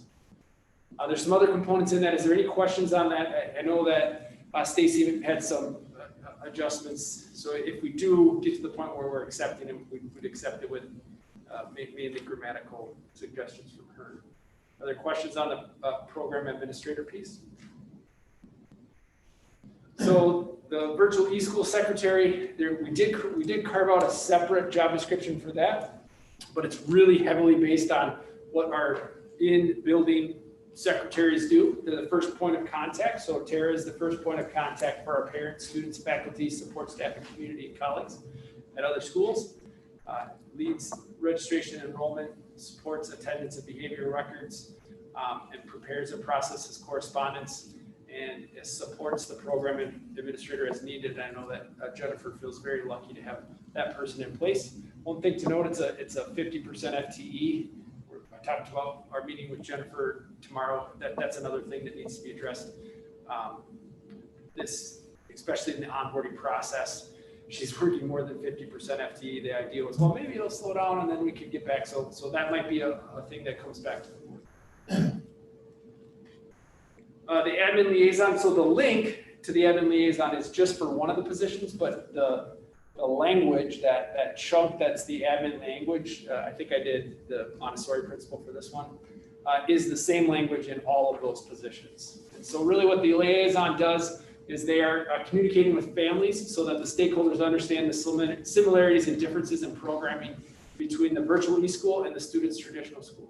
They're coordinating with student services, special ed, title, English language, academic career planning, gifted and talented staff. So our virtual eSchool kids are connected with these supports and have those opportunities that at the student's traditional school. Special education, they're supporting that coordination, for example. They're developing and implementing procedures to make sure that our records are accurate, especially transcripts. I know that's a specific focus as they get older, specifically at the high school. They're there to address discipline and attendance concerns with families in the same manner that they would as if those students were in those buildings. Ongoing and proactive communication with the program administrator and virtual eSchool instructors. They're critical component to make sure that we're reaching our mission, vision, and goals, and that probably most importantly though, that our instructors and our students have the supplies, materials, and resources needed to effectively teach and learn, and providing consistent expectations for school-based staff. So in other words, making sure that those support services are there. Any questions on the admin liaison piece? Virtual eSchool program instructor, again, that's the teacher role. And so we align the expectations to the main domains of Charlotte Danielson, which is the framework we use for our in-school teachers as well. But the subdomains or the look-fors are going to be different. So under planning and preparation, you're going to see things like ensure the student has access to required hardware and software, anticipating and troubleshooting tech issues. Obviously, there's a strong relational component to the classroom environment, creating a trusting, respectful, positive virtual learning environment is there. The third domain is instruction and uniquely tailored subdomains to that. And then finally, professional responsibilities as well. So a lot of crossover with what our traditional teacher job description looks like. Our virtual eSchool program instructors have had a chance to review this and work with this. And then the last piece is the paraprofessional. Again, heavily related to what our general education paraprofessional job description is, but just tailoring it to the needs of virtual eSchool. Are there questions on any of those? Pull out any of them, or do you feel like they align?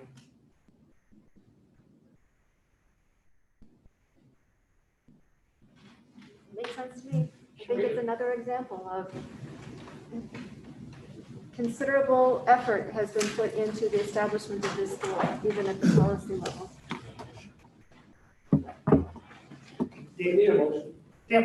I'll pull the new guy card out. How often are the job descriptions reviewed or approved by the board? I guess I'm not, is there a, all the time. yeah, all the time, but is there kind of a, is there Like a cycle?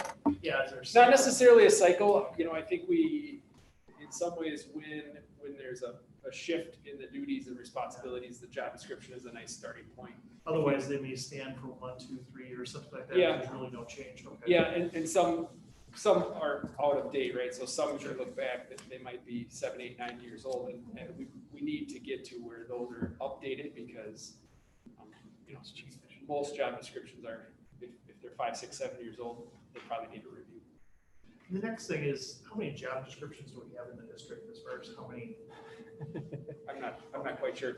I can, what I'll do is I'll shoot you an email. I can direct you to this. So on the website, we have all of them under, you know, so for example, under teacher, if you click into that folder, you're going to see all the different Okay.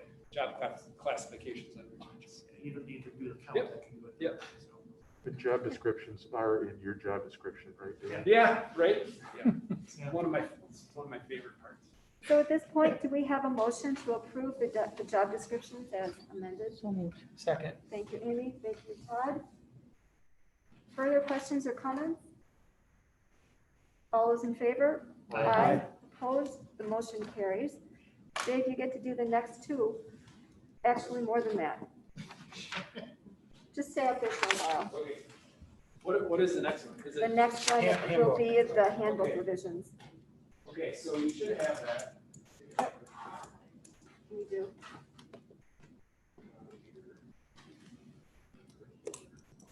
Okay, so if I had to summarize the handbook, why am I coming now? Well, one, this is a really unique time, right? So there's a lot of things moving, and so we like to normally only do a handbook update once a year, but some of these are important enough where I feel like we should be doing it now.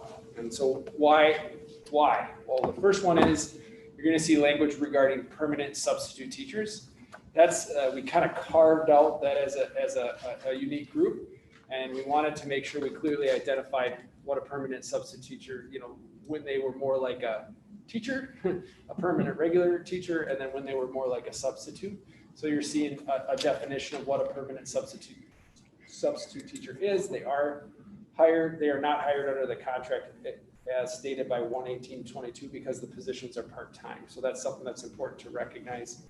And And then it just outlines in later subsequent sections how what their compensation is. So that was one piece. The other piece will make more sense when I go through Title IX, which is my next presentation. We needed to embed some policies related to new Title IX regulations, specifically adding and spelling out in our handbook who our Title IX coordinators are, and then making sure that the Title IX sexual harassment policy and complaint procedures, once they're formally approved, get linked into our handbook. And then the last one that we felt was important to add was furlough language. And so furlough language, which is on here, would be something.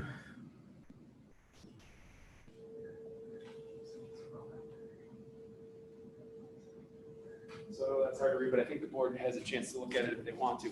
So we have had lots of conversations with our employee groups that may be impacted by furlough through communications with our HR updates as well as our listening sessions. So this language is not new to those employees, but it's something that we should formally adopt in our handbook. And so the concept of a furlough is different than a layoff in that we have a specific duration of time in which we would inform our employees that they would be on unpaid leave status. And in that unpaid leave status, then they would be retaining their benefits. So why would a furlough be advantageous? Well, if you look at specific employee groups, if we have to pivot for a long-term situation, we know at some point we're going to need these employees back. And so we need to commit to those employees that a timeline when they would be back. That's different than a layoff where we're saying, we might need you back if conditions are right. I'm certain we're going to need employees back in these situations, and we need to make sure that we have that commitment to them. So that's the difference.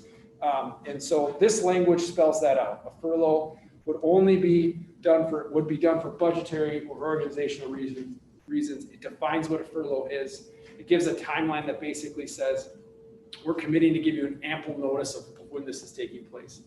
And the board, based on a superintendent's recommendation, would be the action that would be needed for it to happen. So what I have described to employees is that this would be for only considered if we were in a long duration, and we shouldn't consider it that it's an automatic that certain positions are going to move to furlough status just because we pivot to distance learning. There are needs that will need to be addressed, whether it's transportation needs, whether it's educator support needs, and we're better positioned to leverage those positions now if we get ourselves into that long-term space. Everything Jamie has said and everything that everyone is doing is to take steps to not to get into that space. And I hope this is something that we have in the handbook, and that's great, and we never have to address, but it seems important that it's something that we have in there. And again, I've had conversations with the supervisors of the most likely impacted employee groups. I've held sessions, listening sessions with those groups, whether it's face-to-face or whether it's virtually, and we've done HR updates. So, and if we ever get to that point, we would obviously have enough lead time to support employees as they transition to that. And again, I can't stress enough, a decision by the board won't automatically trigger a furlough situation, especially if it's a short duration. For example, the college or university, a 2-week, the way we're structuring our language, that wouldn't trigger any type of furlough within our district. Is there feedback on that piece? Is that something that we want to adopt and have in there? Do you want me to pull that out and spend more time on it? Whatever you guys want. I'll move that we adopt it. Yeah. Second. Questions or comments? I appreciate the commentary. I guess when I saw it in there, I think it's, you wonder, is that the precursor to something, but, to know that it's just kind of in there, if need, but as it's been discussed and people are kind of aware of, where things might stand, I think that would be the only concern I'd have is that the people who need to know are aware that this is in here with the hope that it's not something that's coming down the road. I think it saves a lot of questions if the term furlough comes up versus layoff, and It also shows the employee and commitment from the school district to retain those employees that they're gonna need later on down the line. And if we're ever into that situation, it's gonna be a really challenging thing to consider. There's pros and cons either way with furlough. If we make a decision to furlough, it's great that we're making that commitment for those employees to come back, and they'll think that's nice, but they also have to pay the bills, and we may lose them in that furlough period. And so that's a risk that we take if we make that decision. So there are pros and cons. Dave, if This we just gives pass us- this tonight, when does it take effect? What's that? If we pass this tonight, when does it take effect? And the board can update a handbook at any time if that action takes place. It would go. So then the next step would be for you to notify all employees that. Yep, and I've prepared employees for that. I appreciate that you've done that. That's the appropriate way of doing this. We would not want our employees to find out after, or during a board meeting or after we've taken action. Yep, and again, one thing to consider, if we ever got into that situation, it's not an automatic that we would move. So if we move to distance learning district-wide, that doesn't necessarily mean in tandem, the next agenda item is gonna be, oh, we're gonna furlough these employees. That's not something that we would do. It also, just to make sure that we're on the same page, let's just imagine we had to move and we had employees who were not furloughed for 3 weeks. And then we decided they needed to. That furlough would be going forward. It would not be retroactive to any change. Right, so it would be whenever the board action to move to a furlough, the 14-day period starts from that. So we could, the way that we could do a 2-week distance learning decision. We would recommend furlough at that point because in 2 weeks, we want everybody back, right? After those 2 weeks, if it's really, really bad, and now the district is choosing to do a long-term closure, again, I'm worst case scenario, doomsday, right? So then at that point, the board may make a decision. If the board makes the decision, it's 14 days forward from that point, whenever the board takes that action. There's no retroactive nature to it. I hope we don't have to be in that position. We have a motion that's been moved and seconded. We've had discussion. Any further comments? All those in favor? Aye. Opposed? The motion is carried. All right, you've got the next one, and this is the first revision of policy 411.1 and the rule. So can I kind of take these as a group? Is that okay? Sure. Okay, so.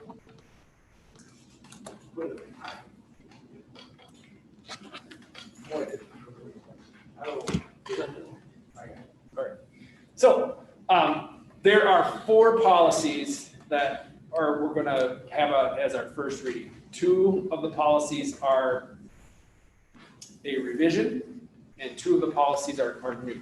Okay, and so the reason why we're bringing forth these policy revisions is because the Title IX regulations were revised by the U.S. Department of Education. That actually happened on May 19th of 2020. And specifically, the department had published its new Title IX regulations covering sexual harassment, sexual discrimination, and sexual assault in education programs and activities. You say, Dave, why didn't we bring this forward sooner? Well, the state of Wisconsin actually sued the Department of Education to slow the adoption of these regulations. That actually got worked out, and now we're moving forward with the adoption of this. So what changed, and why does that mean that the district has to make some policy adjustments? The Title IX regulations require that the district address the express identification of the Title IX coordinator. For us, it's coordinators. We have to have a response when the district has knowledge of an incident or allegation of sexual harassment under Title IX. We have to have a grievance process that addresses formal complaints of sexual harassment under Title IX. We have to provide proper notice of Title IX, and we have to provide employee training and a process for record keeping that's confidential and has no retaliation. Boy, that's clicker. Hey, don't we do all this? What's new about that? What's new is the definition of Title IX sexual harassment against what we used to call sexual harassment without specific guidelines under Title II. Okay, and calling out some of the notices there. So I'll kind of go deeper with this. So who are our Title IX coordinators? Well, if the complainant is a student, it's Jackie Steinhoff. If the complainant is a staff member, it's me. And so we provided that notice where we provide all of our notices on the website, and we also created a separate website for Title IX, which are linked there. We'll also add those to our employee and student handbooks, as well as have notice in the district office. So the first policy revision are just that, they're revisions to 411.1 and 411.1 rule. And so this is our general harassment policy, okay? And so what happened with Title IX is they gave a very clear and pretty strong bar, or a pretty high bar for what sexual harassment is. And so what we wanted to make clear was that doesn't impact our overall harassment policy and our students and our staff's ability to allege harassment and to follow complaint procedures around harassment, even if that harassment doesn't meet the standard for what Title IX sexual harassment is. So think of it like an umbrella, right? So the biggest umbrella is just is general harassment, right? Underneath general harassment is there's a little smaller umbrella, which is sexual harassment. And then the tiniest umbrella that could be covered is Title IX sexual harassment.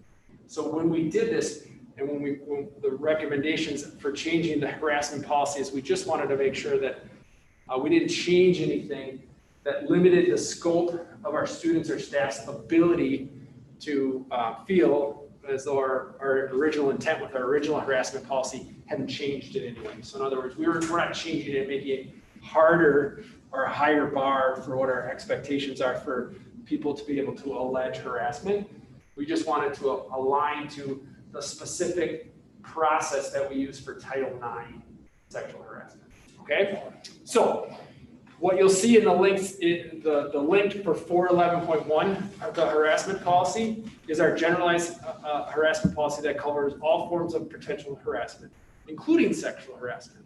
So one thing that's important is that a student could allege sexual harassment and use this rule, 411.1, because that aligns to the Wisconsin state statute definition of sexual harassment. Employees can use this harassment policy to file a complaint because that aligns to Title VII of the Civil Rights Act's definition of sexual harassment, which, this is me editorializing, is maybe a little more general in nature and not as specific and not quite as a high bar as the new Title IX sexual harassment policy. I'm looking over here because naturally I look at you guys. I want to include you guys. That's what I'm trying to do. Okay, so what you see there is the adjustment that allows that. So 411.11, which is the new policy that I'm going to talk to, is not intended to cover all sexual harassment allegations, only those that meet that new high standard of the Title IX definition of sexual harassment.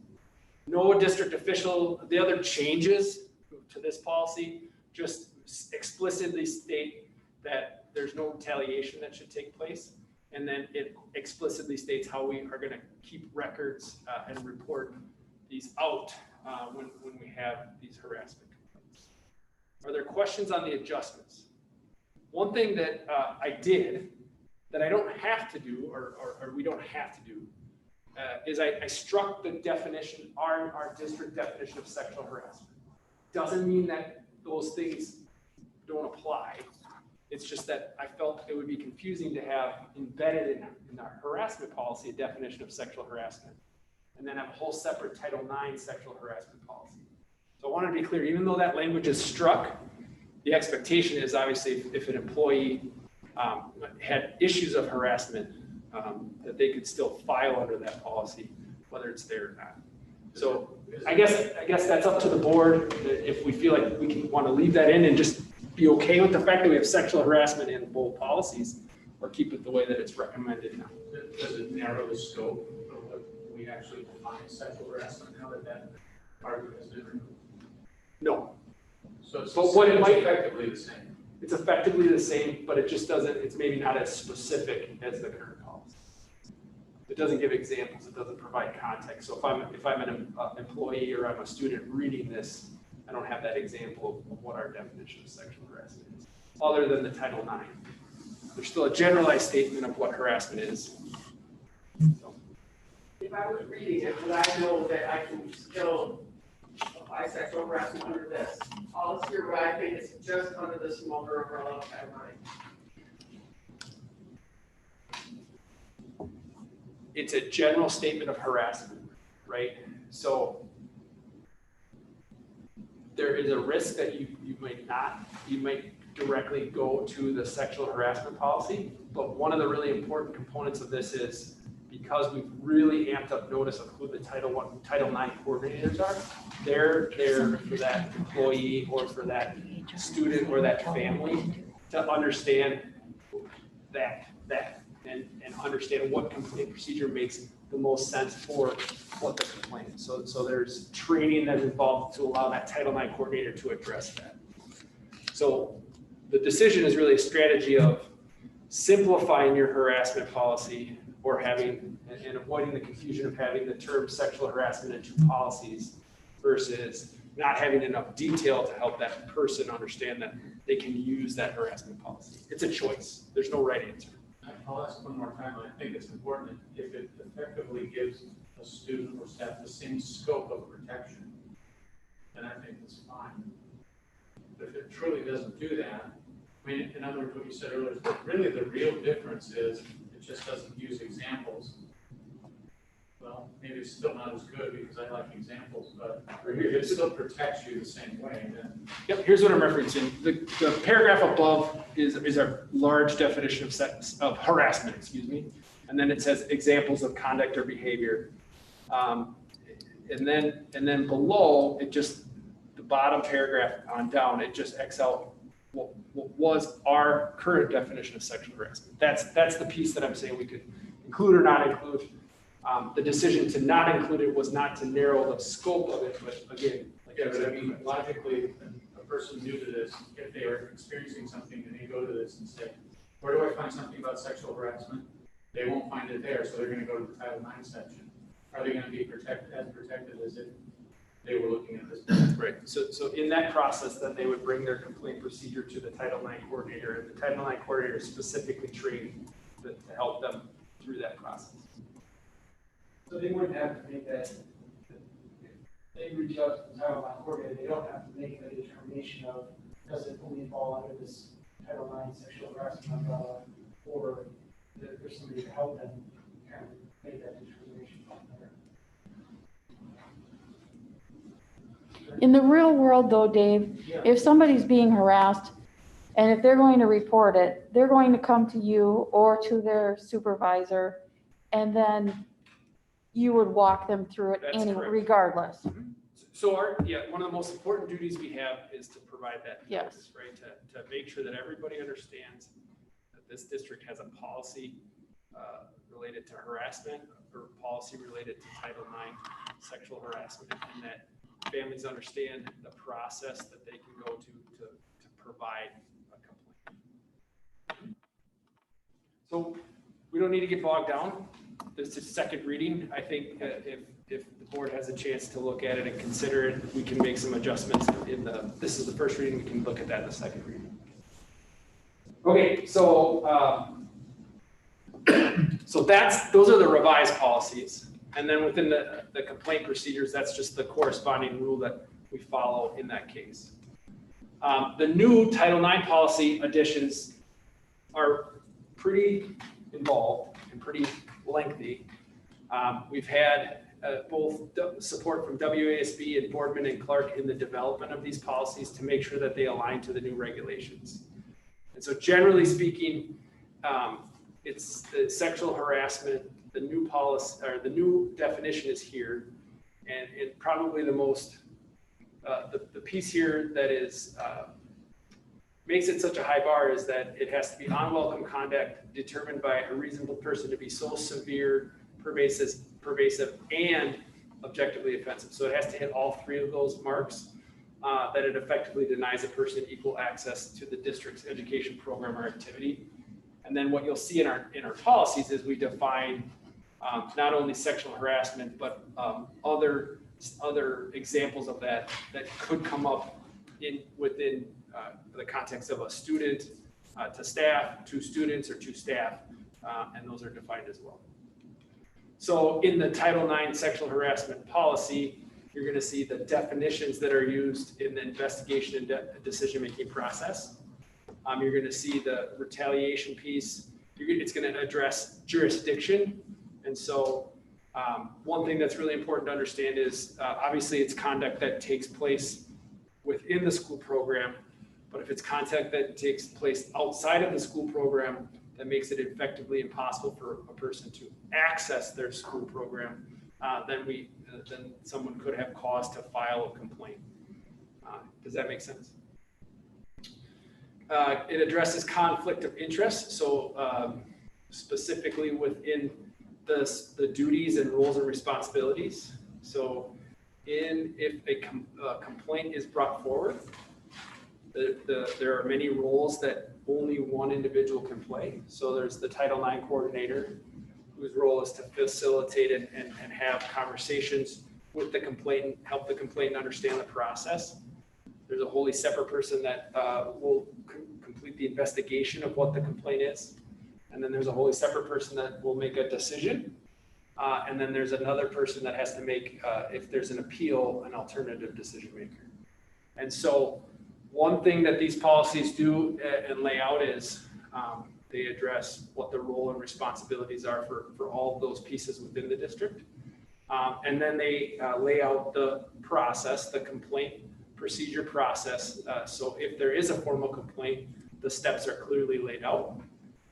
There's some other things that are required that are new with the regulations. If there is a formal complaint, the district has to provide supportive measures to the complainant. And so that means that in the intermediate time, while this process, which could take anywhere from 45 to 90 days, is taking place, the complainant has the right to have access to supportive measures that might be extended deadlines, alternative placement, counseling, those types of things. That's all outlined in the complaint procedures. The other big piece here is this policy does create some challenges for school districts around timing. Because a really key theme with the new regulations is the presumption of innocence. And so if a complaint is filed and that complaint meets the bar for a Title IX sexual harassment investigation, the district is required, it cannot institute any disciplinary actions until the whole process is complete. And if that whole process takes 45 to 90 days, that could be tricky for the district as it institutes other state statutes like school discipline or in an employee situation, employee discipline. So at that point, if it gets to that situation, that's just something that the board should be aware of. Another recommendation that you're going to see if you look into this is that you're not going to see the board as a decision maker or an alternative decision maker. And that's because there's specific training for those roles and responsibilities. And the recommendation from our council is that we don't have the board play that role, one, because the board may have some of those other decisions to make as far as employment or expulsion or suspension. That's one. And then two, we would have to continually be training the board in these areas. Okay. Are there questions? I know these are long and in depth, but are there questions about that new policy in any of the components? Who are the decision makers on? So just the other piece that's a new expect. Who are the decision makers? Is there somebody in place? So we will have a central office staff that will be trained to be decision makers, but the decision maker doesn't have to be the same person in every Title IX investigation. So for example, we'll have Chad, and so the director of finance, the director of academic services, as well as the superintendent all be trained to be the decision maker, and then they can also serve as an alternate decision maker, or we can bring in a third party counsel to perform that role. So any one of those people could perform the role of decision maker or alternative decision maker. Same thing, any of those people, as well as Jackie Steinhoff and myself could perform the role of investigator. And the reason why Jackie and I can't be decision makers is because we also have the role of Title IX coordinator. So who will determine which decision maker is directed to Yep. which circumstance? So I don't have an answer for you on that. Okay. Yep. So collectively, the district would have to make that decision. And it would really be a avoidance of conflict of interest. So if we start with Jamie as the primary decision maker, he would only be removed as the primary decision maker if he had a conflict of interest. I see. So there's a hierarchy of an order of this. Yep. Another piece that's important is that, and this is another one that's unique with implementation and making sure that we're meeting our training requirements, is that even if a formal complaint isn't filed, if the district has actual knowledge of Title IX sexual harassment, then the Title IX coordinator must contact the complainant and discuss the availability of supportive measures, consider the complainant's wishes with respect to supportive measures, inform the complainant of the availability, and explain to the complainant the process for filing a formal complaint. So if we have a report of sexual harassment that meets the Title IX definition of sexual harassment, it's not enough to say, well, yeah, but they didn't file a formal complaint, so we're fine. If we have knowledge, and I'm saying we because it isn't just the Title IX coordinator. If anyone who works for the district or is an employee of the district is aware of it, then we have to move on it. And so that's why training becomes so critical for employees to understand what this policy is. And with the support of WASB, there's a nice general training for all employees that we would institute. So the Title IX regulations really just cover that I'm covering, and why we had this whole thing is has to do with sexual harassment. But one thing to center back on is that Title IX is a much larger policy that, or a much larger regulation that we have to align to. So we revised and added policies. So we aligned and had a process to address Title IX sexual harassment. But sex discrimination is a key component to Title IX, and we already have policies in place to address those. And part of the Title IX coordinator's responsibility is to make sure that those are implemented as well. So for example, we have policy 411, which is equal opportunities for students. And we have policy 511. We're not making changes to those policies, but understand that those are the policies that we leverage to align to Title IX expectations or regulations around sex discrimination. So examples that our lawyer provided, you could use 411 in the event of a claim of sex discrimination and a disparity between boys and girls athletic programs. So in other words, Title IX isn't just about sexual harassment, it's just that the new regulations really outline the process to go through with that. So we're not putting forth revisions to those policies. We've given those notices before, but this just centers back on saying to make sure that everyone understands that Title IX isn't just about sexual harassment. Employee training is required, so that's new. And so we have to not only provide the training, but we have to have a website that shows the training that we did and provides a link to the actual training. So I have that website, it's linked in the program. But school districts must ensure that Title IX coordinators, investigators, decision makers, and anybody who's facilitating an informal resolution receives training on these areas. And so we worked with WASB to provide that training. So that's your association, the School Board Association. And they really have two tiers to that. They have minimum compliance and then beyond compliance. But their recommendation is that all of these things need to get done to really effectively implement these new regulations. So minimum compliance is that Jackie and myself, and we've completed that comprehensive overview of the new regulations for Title IX coordinators. A specialized training for investigators and decision makers. For us, that's all central office administrators, as well as our new social worker. Those are the people that will be trained as investigators and decision makers. And again, if if we ever found ourselves in a situation where we wanted to bring in a third party, as long as they've been trained, we can use them as well.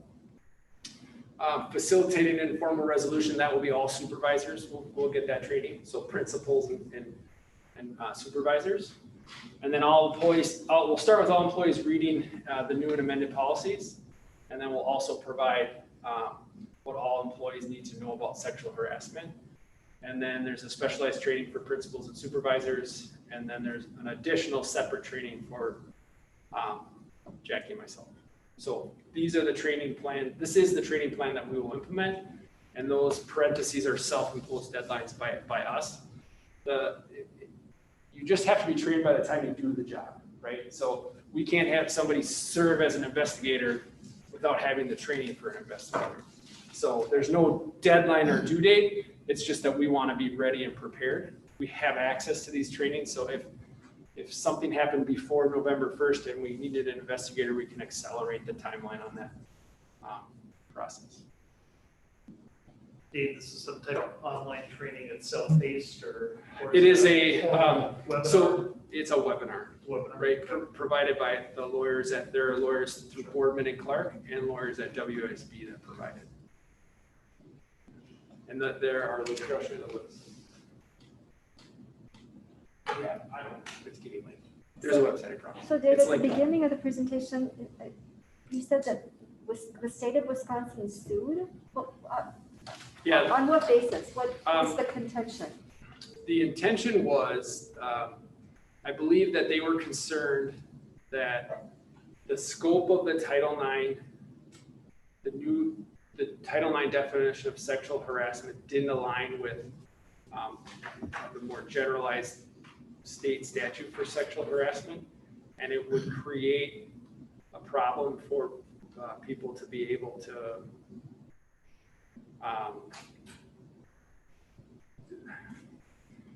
it would limit victims or complainants' ability to go through that process because it's such a narrow scope.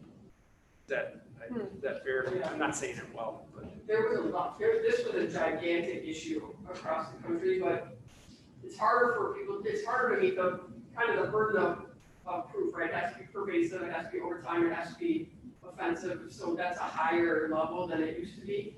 And also the impact on the complaint person versus the accused person is different. It used to be that the things that you can do in the interim time were more balanced. So you could move, say it was somebody that, say we had class together, it used to be that you could move the person that was accused out of the class or the person that accused the complainant.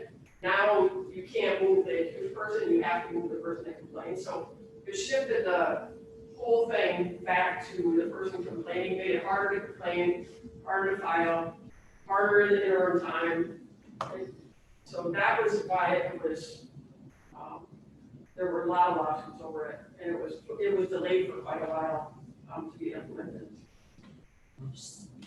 And I understand that when it's the law, that we are responsible for following it. and we are, and the thing is, well, What if there's a student for whom that this is not, we're not able to serve them well because of the changing standard? I don't anticipate that being a problem because we have our generalized harassment policy. So we can follow those complaint procedures as long as it doesn't meet the higher definition or the stronger definition of sexual harassment. If it does, then we need to follow these policies. But it is kind of a balanced piece between the complainant and the respondent. There's still methods that we can do too.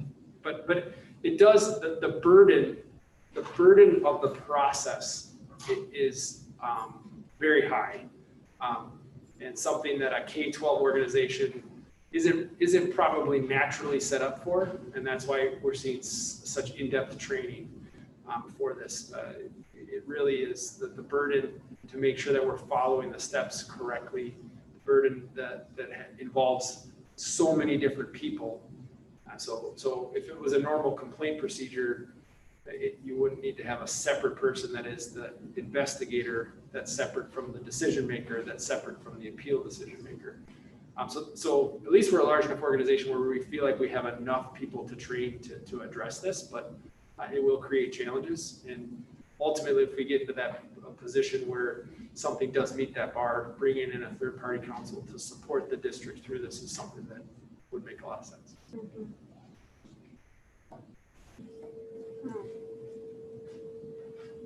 Are you looking for a motion to do all these at once? Yeah, so we just need, it's really just the first reading for the policies. So we're trying to provide background, but ultimately what we did is we had 4 policies.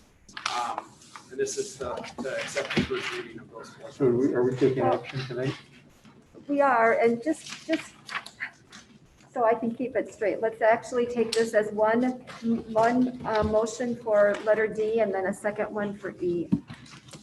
So at this point, do we have a motion to approve the first reading of revisions to policy 411.1, harassment and related to harassment, as well as the associated rule regarding harassment complaint procedures? I'm looking for a motion, please. So moved. Thank you, Todd. Is there a second? Second. Thank you, Ellen. Discussions, questions, or comments? This is really complicated, Dave.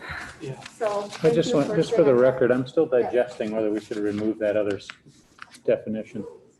And I know that's not a definitive thing tonight, but, you know, that may come up again. Because it sounds like it made it harder for, Second reading. yeah.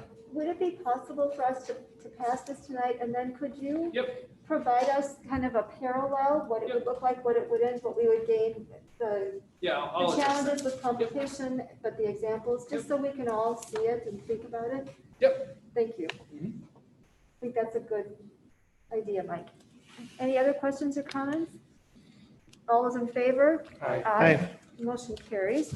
And now do we have a motion to approve the first reading of policy 411.11, Title IX Sexual Harassment Policy, and policy 411.11 Rule for the Title IX Sexual Harassment Complaint Procedures? So moved. Second. So Bob moved and then Todd seconded. Questions or comments? All those in favor? Aye. Opposed, the motion is carried. Do we have any future items for upcoming agendas? All right, then we're going to schedule meetings. There will be a special Board of Education meeting on Monday, October 5th at 6, another special Board of Education meeting on Monday, October 12th at 6. The regular board meeting will be Monday, October 19th at 6 o'clock, and what is not listed in your book, there will be a special board meeting on October 26th at 6 o'clock. With that, the meeting is adjourned. Thank you, everybody.